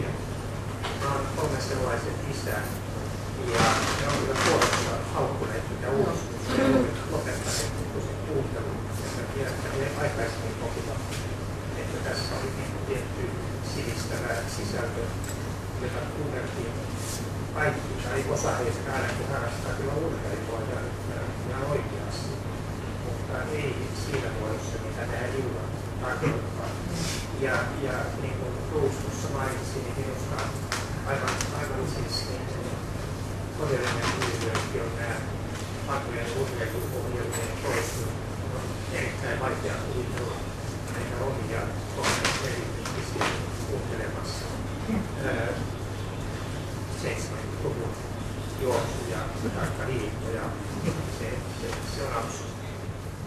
Joo, tosiaan saatavilla on finpanel.fi-sivustolla tämmöinen radiotutkimuksen kuukausittain julkaisemat tilastot, ja sieltä näkyy niinku suoraan niinku vuoden verran taaksepäin, ja ne joskus kuukauden 20. päivä suunnilleen julkaistaan nämä tilastot, mutta siinähän tosiaan siellä on Excel-muodossa ladattavissa vuodesta 2003 saakka niitä tilastoja, ja tosiaan nyt on vuoden vaihteessa sitten pikkasen muutettu tätä aineiston keruuta, mutta käytännössä se tapahtuu kaiketi niin, että 1500 ihmistä konkreettista, oikeasti yli 9-vuotiaista suomalaista ihmistä tai Suomessa asuvaa ihmistä täyttää paperin kynällä, että mitä he kuuntelevat 15 minuutin kuuntelun perusteella, että tavallaan, että jos aamulla kuuntelee vähän suomea ja illalla vähän jääkiekkoa, niin siinähän on ollut jo 2 kanavalla kuuntelemassa, ja näin ne tilastot muodostuu, ja ne on ne tämän tasoiset kuuntelijaluvut on ne, mitä meillä on kaikilla saatavilla siellä Finpanelin sivuilla. Siellä on viikkotavoittavuusprosentteina, siellä vertaillaan Yle ja kaupalliset, siellä eritellään Ylen kanavat, ja tosiaan Yle puheenmuuto noissa kanaluvuissa näin äkkiseltään katsottuna, en ole mikään tilastotieteilijä, niin näyttäisi, että ne luvut on suunnilleen ihan sitä samaa. Pieni nousu on ollut tammikuussa, jolloin voidaan olettaa, että vanhoja oli vielä kuuntelemassa ja uusia ei vielä ollut tullut ehkä niin paljon, mutta näyttää, että se on niin kuin ne aallot, harjat ja pohjat selittyy ihan näin Radio Suomi, Radio Puhe väliin. Joo, mä voin antaa tämän teille katsottavaksi. Tässähän on vertailu nyt sitten. Täällä on, mistä se on peräisin? Tämä on Yleisradion lähteestä peräisin.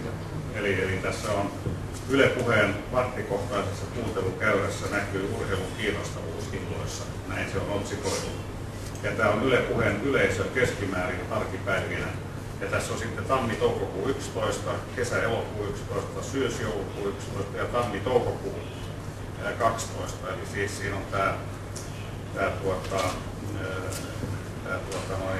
patti täällä on juuri täällä illassa, siis urheiluillassa, 18-21. Mikrofonia vähän lähemmäksi suuhun. Niin, 18-21 on se patti täällä, se urheilupatti. Ja se on niinku se muutos, mikä siellä näkyy. Se näkyy tässä jo ihan selkeästi. Joo, mutta ei näy missään muualla päivän mittaan, ei näy. Ja sitten mikä siinä sitten on, että kun se tuli valtakunnalliseksi, niin paljonko tästä on sitä? Niin ja miltä näyttää Radio Suomen tilastot tuohon samaan aikaan illalla?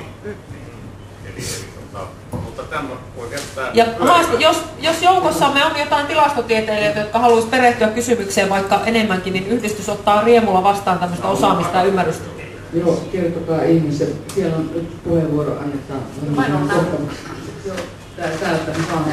Mutta jos mä voin sanoa yhden asian sitten vielä, että 40 vuoden aikana, jotka mä olin siellä töissä, niin mä oon tavannut, en sano yhtään, että Finpanel olisi asiallinen toimija ja että mittaukset eivät olisi asiallisia.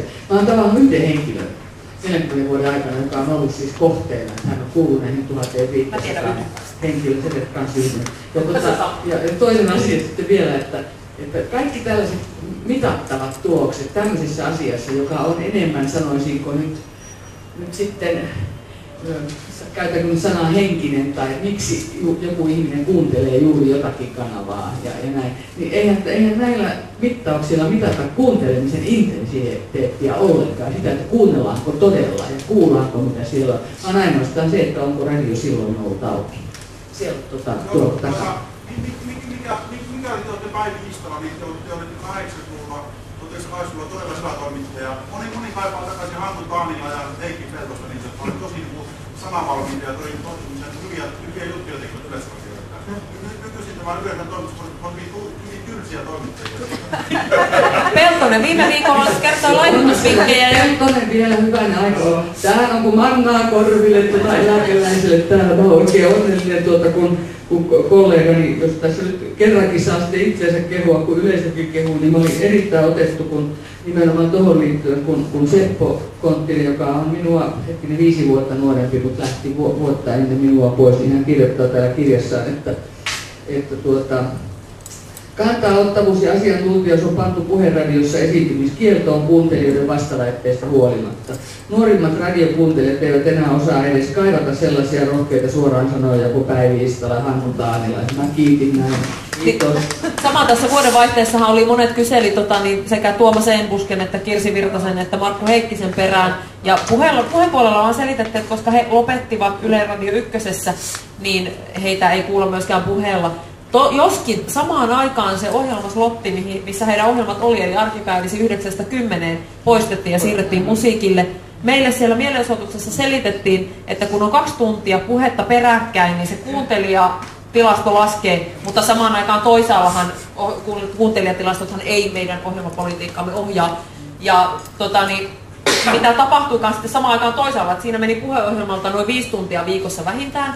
Iltapäivää ilmestyi tämmöinen yhteistuotanto Yle Klassisen kanssa, kun näitä kanavaprofiileja nyt sitten terästettiin, niin kello 13–14 ja 14–15 tulee sitten klassista musiikkia. Jokainen arkipäivä. Aivan. Ja sitten toisaalta tämä, mihin täällä viitattiin, että minä nyt tuoreena mummina, niin todellakin mä suren sitä, että mistä saadaan ne uudet radiokuuntelijat, kun lapsia ei opeteta kuuntelemaan radiota. Että tämä lasten toivekonsertin pois ottaminen on, mä en sitä Marja Keskitalolle koskaan anteeksi.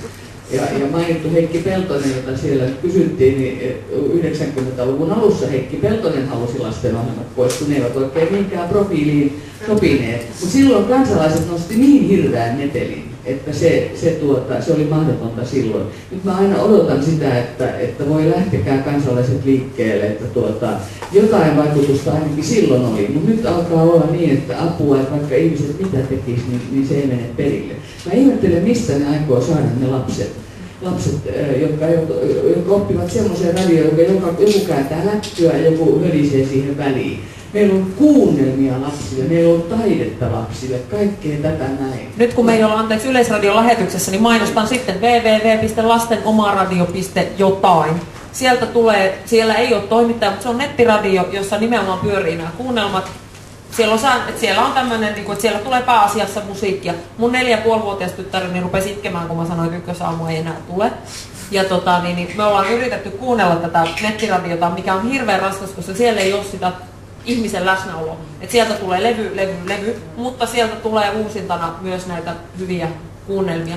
Mutta tosiaan, että miten lapsi sen sitten jäsentää, että tässähän oli viime viikon lauantaina vai niin viikko aikaisemmin lauantaina, niin oli sitten tämä lauantain teema, jota Yle Radio 1:llä kello 19 alkaen oli tämmöinen lasten toiveilta. Niin anteeksi nyt vaan, että mun 4,5-vuotiaani ei ole enää ihan sille aktiivisimmassa kuunteluhetkessä siinä kohdalla. Että se kiva, että lauantai-aamuun laitettiin, kun Yle toi Pikku Ykkönen oli vakiinnuttanut paikkansa, niin Ylen Puhe huomasi ilmeisesti tilaisuutensa tulla ja pisti sen 15 minuuttisen sinne. Mutta kun nyt yritin tätä tilaisuutta varten tarkistaa, että onko sillä annettu lisää aikaa, niin ei, se on poistettu kokonaan. Sitä ei enää ole. Ja sitten just se, että vielä semmoinen asia, että mun mielestä netti, että ok, kyllä tiedän, että nykylapset oppivat sen ihan pienillä ja näin poispäin, mutta siitä puuttuu esimerkiksi nyt tämän sinänsä hirveän simppelin ja yksinkertaisen systeemin, että minä soitan ja haluan kuulla sen levyn ja lähetän serkulleni terveisiä. Siitä puuttuu se läsnäolo juuri tässä ja nyt. Ja mä mietin, että mun lapsenlapseni on vasta 1,5-vuotias. Mä olin uneksinut tietysti, että mä kuuntelen hänen kanssaan sitten Janne-Jussi Mäenlaskua Tiutaho Tilhi. Mutta enpähän kuuntele. Ja tosiaan, että miten sitten, mä mietin sitäkin, että tämä on ehkä vähän hassua, mutta toi Hannu Karisto, joka teki ainakin radiodokumenttiohjelmia, niin nehän kokeilivat yhden kerran jollakin radiomessuilla tai vastaavilla. Oli sitten, että tehtiin semmoisia lyhyehköjä dokumentteja, mutta näitä ei lyhyehköjäkään, oli 20 minuuttia, 40 minuuttia niin kuin näin. Ja pantiin nuoret ihmiset kuuntelemaan niin kuin liikkumattoa. Ja ne oli aivan otettuja nämä tämmöiset 4-15-vuotiaat, että ai, että onko radio tällaista? Ja tätä rataa. Tämä kaikki on poissa, jos nuoret ihmiset ei opi kuuntelemaan radiota. Mä mietin sitä jopa ihan sen suhteen, että kun puhutaan keskittymishäiriöistä nyt paljon lasten kohdalla ja näin, että miten ihmeessä, jos radio ei tee ikään kuin hoida leiviskäänsä tässä suhteessa, että miten lapset pystyy sitten menemään kouluun 7-vuotiaana pysymään 45 minuuttia siellä koululuokassa. Täällä pitäisi olla muutama opettaja, joka kertoisi, että se ilmeisesti on mahdotonta nykyään, mutta tämä on kammottavaa, että radio unohtaa lapsia. Ja valveutuneet vanhemmat, vaikka kuin yrittäisi, niin sieltä ei löydy vaikka kuin tonkis. Onko opettajia, jotka löydy vinkkejä, kuunneltaa radiota? Joo, hei, Tuula Lapila kansalainen ja kuuntelija. Nyt minua rupesi hirveästi kiinnostamaan tämä tuottaja-asia, yleensä tämä vaikuttamisasia, kun mä ihan viattomasti kirjoittelin Yle Puheeseen palautetta hyvin närkästyneenä näistä asioista, mistä me kaikki ollaan. Ja sitten mä erehdyin kirjoittaa sinne, että onkohan tämä tuottaja Hansu joku isokin boss. Niin seuraavana päivänä poistettiin kokonaan, siis suurena trollaajana. Tämmöinen tavallinen täti, Hansu. Tämmöinen tavallinen täti oli nyt sitten niin vaarallinen ihminen, että mä en voi enää kirjoittaa sinne. Ja sitten toinen pieni semmoinen loppukevennys tällä mun puheenvuorolle, niin mun tyttäreni urheileva 32-vuotias tytär, joka on seurannut tätä kaappailua siitä sivusta, niin hän sanoi, että te ette ole vielä kahlennut itseäni sinne yleisedustoille, että se ase meillä on vielä käytössä. Ja sitten mä vielä, siellä on taas puheenvuoro, mutta tämä on aivan väärä tulkinta, että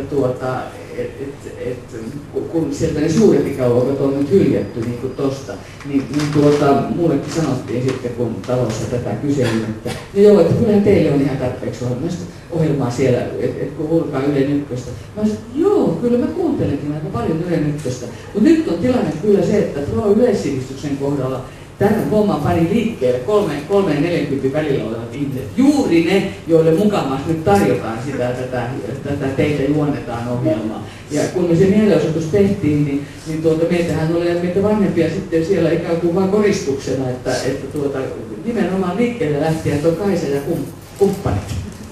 Joo, tosiaan mä oon yrittänyt tarjota tätä asiantuntemusta, niin mä yritin kertoa, että hei, kelpaisinko, täytän 36 tänä vuonna ja voisin kertoa kenelle hyvänsä, että miksi on 10 vuotta kuunnellut tätä kanavaa, mutta ei kiinnostanut ketään. Minä kerron, että minäkin olin vuonna 1995, oli 28-vuotias, niin katselin Pikku Kakkosta, koska halusin verestä ja muistella aikeita lapsuuden muistoja. No näin on, mutta kun mä kysyin tämän lasten toivekonsertin perään, niin siinä oli kanssa, että siellä oli väärät kuuntelijat. Ne oli ihan vääriä kuuntelijoita, kun siellä oli näitä mummeja ja ukkeja, jotka halusi kuulla oman lapsuutensa musiikkia ja välittää tätä perinnettä omille lapsenlapsille. Ne oli vääriä ihmisiä. Tämä on kyllä kiinnostavaa, millä tavalla ihmiset ajattelee, että kulttuuri ja sivistys rakentuu. Jos se ei lähde siitä, että ihmiset kuulee asioita, ne ymmärtää asioita, heille pistetään asioita perspektiiviin. On joitain asioita, jotka on tapahtunut, jotka on ollut olemassa, jotka jollain tapaa suhteutuu meihin ihmisinä. Kenties Suomen kansalaisina, kenties ihan vaan maailman tallaajina. Niin mistä se voi syntyä? Nyt puhutaan hirveästi siitä, että kun ei ymmärretä ja ei hahmoteta kokonaisuuksia. Eikö radiolla olisi tässä 1000 taalan paikka toimia vähän niin kuin nykyään niin vanhankantainen paperilehti, josta luettaisiin niitä taustottavia juttuja. Ja tässä se tulisi näppärästi. Mä oon yrittänyt kertoa, että siinä välissä kun vien lasta päiväkotiin ja tiskailen ja näin, niin tykkään nimenomaan täsmänä sieltä, että pistän radion soimaan ja sieltä tulee aina jotain ravitsevaa. Että ihan kun yritettäisiin semmoista keskimääräistä huttua tarjolla ja sanoo meille, että se on ravintoa. Mulla on 4 lastenlasta ja voin sanoa, että näiden lapsillehan television ja radion ohjelmat on äärettömän tärkeitä. Siis ne on äärettömän tärkeitä. Ja se on järkyttävää, jos näitä lähdetään supistamaan ja nipistämään näitä lapsille tarkoitettuja ohjelmia. Mutta vielä enemmän mä olen huolissani siitä, että saammeko me nuoret kuuntelemaan tai seuraavaan ylipäätään yhtään mitään. Koska he näpelevät läppäreitään kaikki illat ja yöt. Ja heitä on vaikea saada nykyisenä yhtään mihinkään mukaan. Se on suuri ongelma. Tuolla Facebookissa meidän Ylen Asia-nimisellä sivulla, niin siellä on ollut hyvin paljon, siis totta kai mä oon niin levittänyt kavereidenkin keskuuteen, mutta siis sieltä on ihan murto-osa on mun kavereita ja osa niistäkin on mun kaverit sen takia, kun tämä on niin perustettu tämä sivusto. Niin siellä on hyvin paljon, että se toimiminen tänä päivänä tapahtuu myös siellä niin verkon parissa. Ja tavallaan en mä tiedä, mä oon varmaan jostain väärältä planeetalta kotoisin, mutta mun ympäristössä tämä on ollut todella suuri asia. Siis ihmiset, jotka on mua noin 10 vuotta nuorempia tai 10 vuotta vanhempia. Eli 26-46 on niinku, tämä on mullistanut kaikilla tätä radiokuuntelua. Liikutti toi J.P. Roussin juttu monessakin suhteessa tuosta yliopiston hommasta. Mä ajattelin, että mikä se sitten on, kun ihmiset lakkaavat sitten kuuntelemasta, että mulla on kuorossa, laulan tuolla Helsingin yliopiston musiikkiseuran kamarikuorossa ja siellä on meillä eräs hyvin tuntemassa professori laulaa siellä ja hän tässä kertoi, että kun hän ei voi enää Yleisradiota kuunnella, niin hän on ruvennut kuuntelemaan, oliko se nyt sitten Radio Järviseutua, joka tulee jostakin Pohjanmaalta, kun nykyään sitten voi kuunnella muutakin kuin. Mä sanoin, että voi hyvä isä. Ei hän pysty enää, se Ylen puhe oli tämä viimeinen vihanta, mutta sitten jos lähdetään siitä, että professoritason ihmiset niin tekee tämän tempun, niin mitäs sitten. Ja sitten mä ilahduin kauheasti tästä analyysistä, joka sanoi tuossa äsken, että kyllä se lähtee siitä, että toimittajia on yhä vähemmän ja juontajia on yhä enemmän. Mä kaipaan kyllä yleissivistystä ihan hirveästi, että se on jotain merkillistä, mitä siellä on tapahtunut. No tämä just, että kun yrittää hahmottaa tätä organisaatiota ja kuka päättää ja mistä nämä päätökset niin tulee. Että yksi pelottava asiahan on, että Olga K. esimerkiksi on rekrytoitu, headhuntattu sinne nimenomaan Olga K:na. Eli että minut on, niin kuin, että ihminen, joka on ollut niin kuin passé jo siinä vaiheessa, kun mä oon radiomafia ruvennut joskus aikanaan vähän kuuntelemaan. Mä oon tosiaan ehkä siltä planeetalta, missä se Yle Ykkönen on ollut se äänen kannattaja, mutta että jostain aivoriihestähän tämmöinen ajatus on peräisin. Jollain on tämmöinen käsitys niin kuin meistä, minusta. Mua niin kuin henkilökohtaisesti loukkaa niin kuin hyvin paljon. Joo, mä oon Timo-Pekka Sillantaus ja mä oon yksi näistä ryhmäläisistä, jotka on sitten joukkueensa kanssa kokoontuneet silloin tammikuussa siellä Yle-pajan edessä. Ja mulla on opettajatausta, mä vastaisin ehkä vähän niin opettajien puolesta kanssa ja vetäisin yhteen sekä Päivin että Pentti Salolaisen puheenvuorot siitä, että lapsille, oltiin me sitten opettajia tai vanhempia, niin meillä pitäisi olla sellainen tarjota lapsille mahdollisuus siihen, että he pääsee niin kuin ikään kuin alusta siihen, että he pääsevät nauttimaan tästä kulttuurista ja se on meille vähimmäisvaatimus. Mä oon ehkä vähän semmoinen myöhäiskypsynyt, että en ehkä lapsena olisi ollut näissä yhteiskunnallisissa asioissa vielä kovin aktiivisesti mukana, mutta jo tuossa Kaisan iässä niin hakeuduin ja etsin niitä sellaisia foorumeita, jossa pääsin niin ikään kuin tämän yhteiskunnallisuuden vaikutuspiiriin, ehkä jopa interaktiivisesti, mutta silloin 80-luvulla oli vähän harvinaisempaa, mutta että niin kuin tavallaan se ei todellakaan varmastikaan ole ikäkysymys niin kuin siellä Yleisradiossa. Mä en sitä Yle X kautta kokenut mielestäni. Ehkä nuoruudessa jossain vaiheessa oli semmoisia kausia, jolloin se biologisesti syystä kun niin on nuori, niin menee muiden mukana, mutta se ei ole niin kuin semmoinen ikäkysymys, vaan se on täysin. Joo, no Puotila Riitta. Nyt me ollaan kuultu todella hyviä näkemyksiä siitä ja kuvauksia nykytilanteesta. Todella mielenkiintoista taustaa siitä, miten tähän tilanteeseen ollaan tultu. Mutta aika vähälle on vielä jäänyt ne ajatukset, mitä nyt sitten mitä voitaisiin tehdä, minkälaisia avauksia, miten tätä asiaa voisi viedä eteenpäin.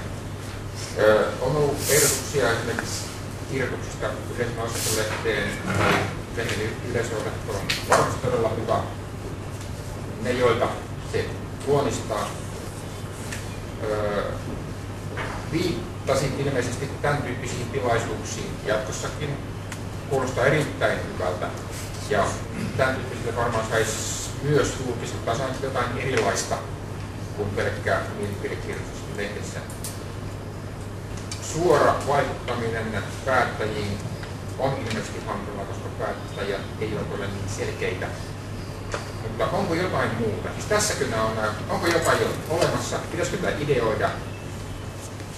No, tässä tullaan toki siihen pisteeseen, jossa mä hieman markkinoin tätä meidän Pro-yleissivistysyhdistystä. Eli meillä on rekisteröitymispaperit sisällä tuolla Patentti- ja rekisterihallituksessa. Yhdistys kantaa tosiaan nimeä Pro-yleissivistys ja sitä kokoontui sen mielenosoituksen jälkeen ideoimaan ja perustamaan niin se joukko, kuka siellä nyt sitten sattui olemaan paikalla, koska tämä oli varsin semmoinen spontaani ja ei ollut niin kuin ehkä lähtökohtaisesti ajatusta siitä, että oli ajatus, että nyt me saadaan ilmaista mielipiteemme ja se kenties kuullaan, mutta sitten kun todettiin, että ei tämä tässä nyt ihan varmaan näin helpolla mennyt, niin todettiin, että pistetään yhdistys pystyyn. Me ollaan yhdistyksen säännöissä otettu huomioon vaihtoehto, että aletaan rekrytoida myös yhteisön jäseniä, esimerkiksi äidinkielen opettajia, erilaisia kenties vanhustyön keskusliittoa, erilaisia, mitä nyt ikinä sitten vaan keksitään. Eli tässä mielessä jokainen, joka on täällä, jokainen, joka on kiinnostunut, on erittäin tervetullut mukaan tähän meidän toimintaan, jos uskoo, että tämä on se tie, mikä tätä voi viedä eteenpäin. Meidän on tarkoitus jo tämän vuoden puolella kenties saada toinen tämmöinen seminaari aikaiseksi. Ja joka kerta on ajatus jollain tapaa syventää sitä ymmärrystä, miten Yleisradio toimii, miten siellä toimitaan. On heitetty pitkä lista ideoita, että keitä voitaisiin pyytää puhumaan ja vähän sen mukaan, että kenelle milloinkin sitten sopii. Ja tokihan meidän varannut tällä hetkellä, rahastohoitaja sanoi, että meillä on tilillä tällä hetkellä 10, eli ei ihan hirveän suuria tämmöisiä massoja vielä liikutella, mutta meillä on ajatus olla semmoinen kivi kengässä, jotta asia ei pääse unohtumaan. Et me ei varmaan mitään miljoonan osallistujan megakonseptia saada aikaiseksi, mutta se ei tarkoita, että asia olisi jollain tapaa vähemmän tärkeä tai että se koskettaisi jotenkin vähempää ihmisiä. Että koska meidän toiminta on pitkälti Facebookissa, netissä, niin voisi jo ajatella, että ihan niin kuin ne ihmiset, keitä tämä liikuttaa kaikkein eniten, niin ei välttämättä noin 100% ole läsnä esimerkiksi Facebookissa. Mutta meillä on muutamia ryhmiä, joista nyt se yleinen asia on se, mitä mä itse hallinnoin jatkuvasti. Teille on toivottavasti kaikille jaettu semmoinen pieni lipare siellä, semmoinen propagandalehtinen, jossa löytyy meidän tilinumeromme.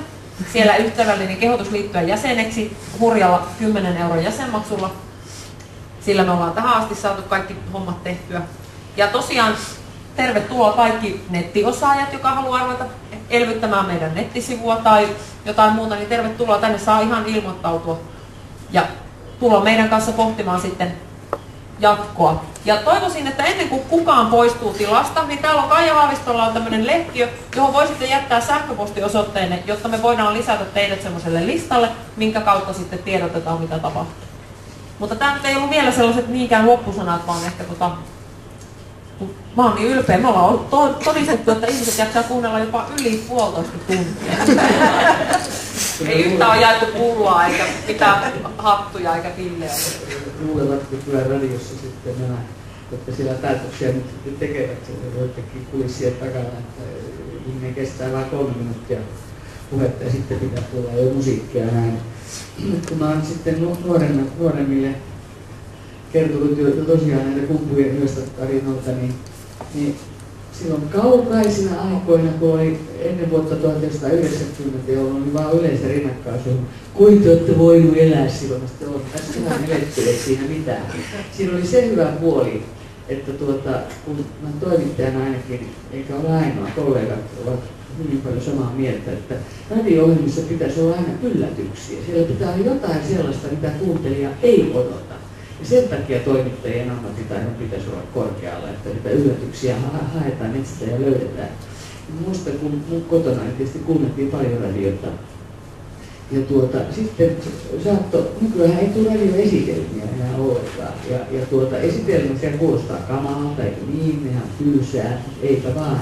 Jos hyvä radioesitelmä on hyvin tehty, niin silloin, jos siihen korva kiintyy, niin kun mä oon käynyt tämmöistä esimerkkiä, että kun radio oli kotona melkein aina auki, ja sitten jos korva sieppasi sieltä jotakin, oli hyvä puhuja, hyvä esittäjä, joka osasi esittää asiansa hyvin. Niin sitä yhtäkkiä yleissivistys saattoi kummasti lisääntyä. Vaikkapa joku puhui lepakkojen elämästä tai Syvänmeren sukelluksesta, mistä en tiedä kummastakaan asiasta yhtään mitään. Senpä jälkeen vähän tiesin.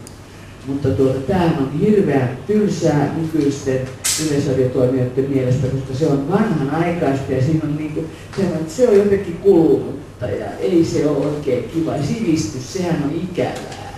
Mä nyt vähän kärjistän, mutta tämän vastauksen sieltä kyllä saa.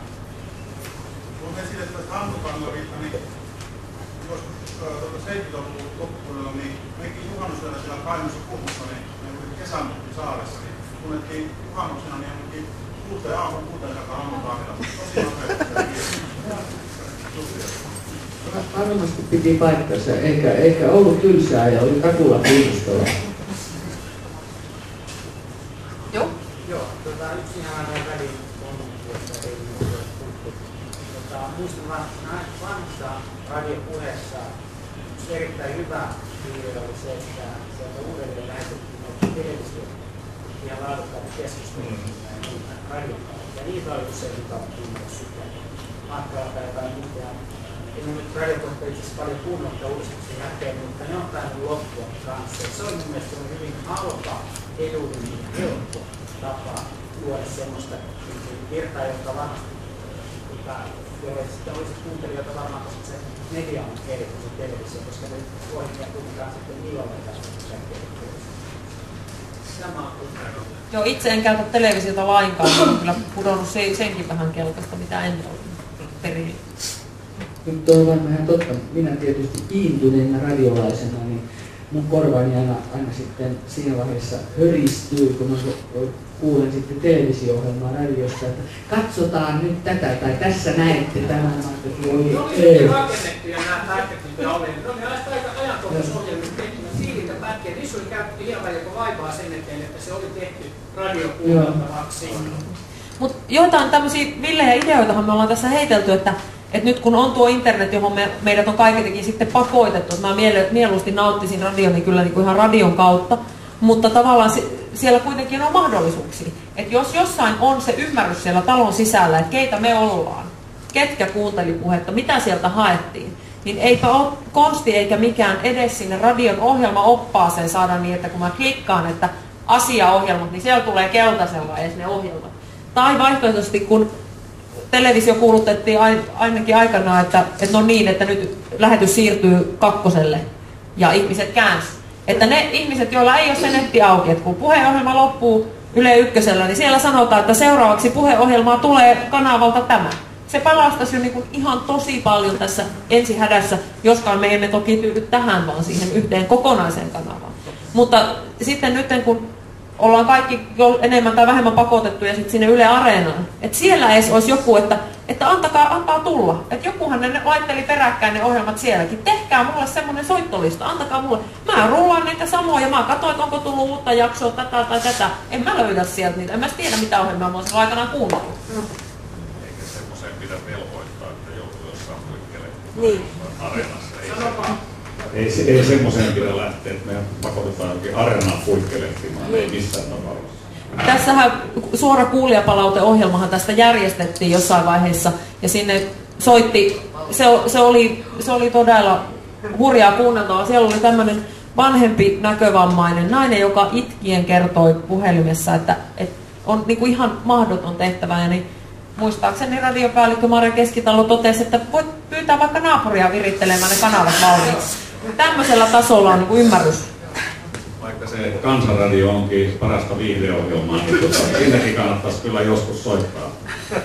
Joo, toi oli hyvä idea kyllä ihan varmasti. Ja mä nyt taas kuulostan melkein itselleni vieraasti markkinointihenkilöltä, mutta tuo Seppo Konttinen kirjassaan sanoi ihan totta myös tämän, että kun sitten kuuntelijalle ja kuuntelijoille, jotka ovat valittaneet, sanoo radion johto, niin kuin on sanonut, että vaihtakaa kanavaa, niin hänen mielestään se on radion kuuntelijoiden häpäisemistä, ja sitä se kyllä on.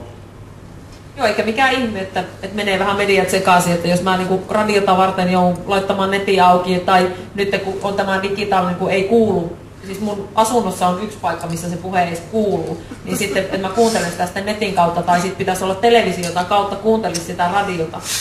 Ja näitä signaalitaajuuksiakin, niitä on vaihdeltu ja muuteltu, ja tosiaan, että on ystäväpiirissä montakin ihmistä, jotka on ihmetellyt sitä ihan yleensä, että ei, että sitä pitäisi sitten kuunnella jotain muuta varmaan. Pitäisi olla ehkä jotenkin erilainen kuuntelija, että kelpaisi. Mä kauhistuttavimmassa visioissani tai tämmöisissä pahoissa unissani näen, että onko Yleisradio valitsemaan tämmöisiä linjoja tai tämmöisiä linjoja aiheuttamassa sitä, että ihmiskunta täältä Suomen osalta vaipuu hitaasti, mutta vääjäämättömästi kohti barbariaa. Toivottavasti nämä ei ollut loppusana. Mieltä yleistävää. Ei ollut loppusana, kyllä joku musa. Niin me ollaan luvattu tähän 6 saakka tässä niin kuin olla, tai viimeistään sitten 6 tästä ryhtyä poistumaan, niin nyt olisi niitä hetkiä teillä vielä. Jos näitä ideoita tulisi, se olisi aivan ihanaa. Minusta kiitos Pertti Savolainen tuotte. Kyllä Kansanradio on semmoinen, että kyllä sieltä pääsee läpi ainakin joskus varmasti. Ne on ihan asiallisia toimittajia, jotka sitä tekevät. Ja nythän tosiaan tämä tilanne nyt taltioidaan. Minulla on tuolla nauhuri, katsotaan minkä tasosta tavaraa sieltä tulee, mutta on tarkoitus laittaa nämä puheenvuorot, jos puhujat sen sallivat, niin laitetaan tuonne meidän nettisivun kautta linkit, että ne on kuunneltavissa, koska kaikki radiopuheen kuuntelijat saattaa tulla yllätyksenä, mutta eivät asu Helsingissä. Joo, siis se, että mehän edustetaan hyvin pientä vähemmistöä. Siellä on vanhuksia, kaikkien näköisiä ihmisiä, jotka ei luottaa netissä. No kun ne on niin väärin. No niin väärin. Tämä on niin kaikunut kuuroille korville siellä Ylessä. Ja itse olen nyt tämän yhdistyksen hallituksessa ja toivon tosiaan, että jäsenmäärää saataisiin lisättyä. Ja levittäkää sanaa samanhenkisille ihmisille ja muillekin ihmisille. Mutta sen lisäksi sitten nämä yhteisön jäsenet. Yritetään päästä semmoisesta valtakunnallisesta vaikuttajaksi erinäköistä. Jos teillä on mikään näihin järjestöihin, varmasti on keskustelussa erinäköiset kuulovammaiset, joka olen itse, olen kuulovammainen, niin yritän saada oma liittoni mukaan tähän, jotta me saataisiin isompi painoarvo tälle touhulle. Ja oikein se kuuntelu sinne ja Yle.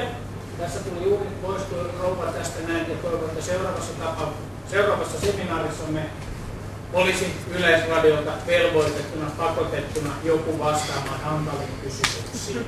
Mulle soitettiin ja kysyttiin, että eikö tänne saa tulla. Se on kisa. Näin on. No, mä olen Timo Mäkinen ja mä olen tässä yhdistyksen hallituksessa myös mukana. Ja mä olen se, joka viime vuoden vaihteessa uuden vuoden yönä suuttuneena tästä kanavan muutoksesta kirjoitin tuonne aatelessit.com osoitteeseen semmoisen hyvin henkilökohtaisella tasolla semmoisen pulkauksen, että kun meillä oli hyvä kanava, minkä takia se pilattiin laittamalla sinne urheilua, että urheilu pois Yle Puheesta.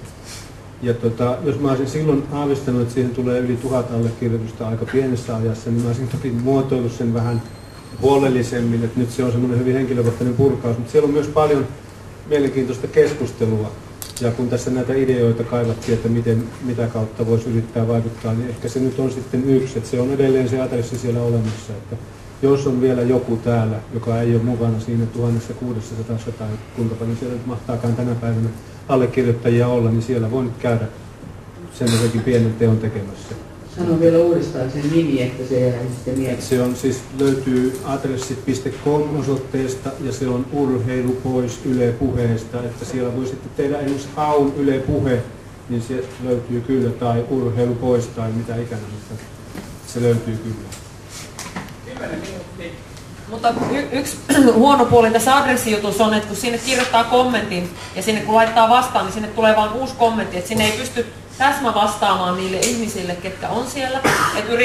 On yritetty tässä, siis mä kannan itse huolta niistä ihmisistä, jotka niin kuin nyt havahtuu, että ei ole parin kuukauteen kuunnellut tai näin ja toteaa nämä samat asiat, mitä me ollaan todettu vuoron perään ja eri muodoissa. He menee nyt sinne Facebook-sivuilla, sieltä on hävitetty tämä koko historia, he olettaa, että he on niin kuin ainoita maailmassa, keitä tämä on koskettanut.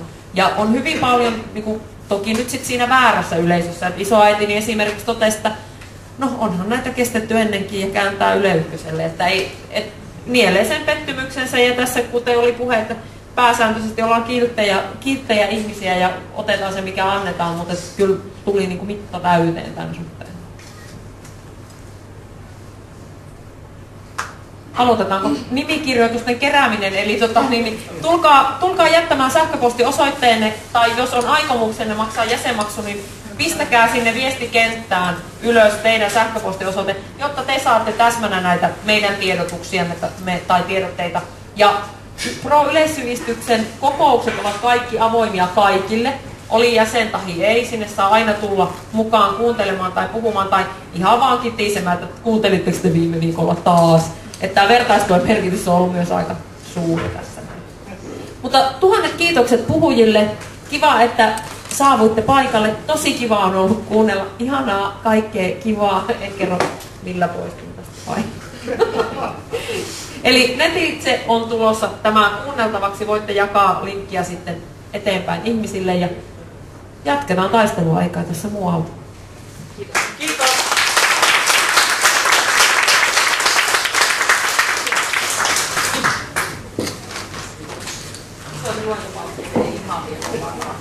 Voi onkin 10 pistää.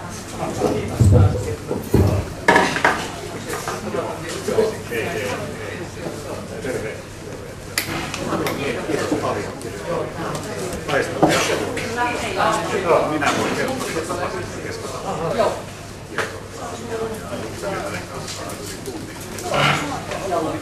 Ei kyllä täysin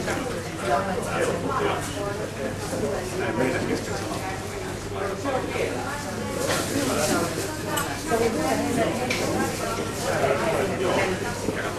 Ylikaupista pystykuuntelemaan.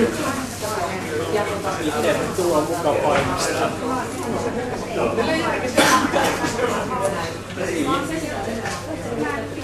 Asiakkaat, kirjasto suljetaan 5 minuutin kuluttua. Nästa kunde will be affected stems on 5 minuuttia. Dear customers, the library will close in 5 minutes. Ei, en tule hyväksymään sitä joka paikassa. Joo. Jatketaan. Niin, eli se on niin. Mitä kuunnellaan, miten sieltä tulee? 112 alkoholiliikossa. Ne pistää alkoholin hyvässä. En mä niinkään huono, mulla on ollut pitkät hiukset pääsääntöisesti. Punatukka tai jotain pois.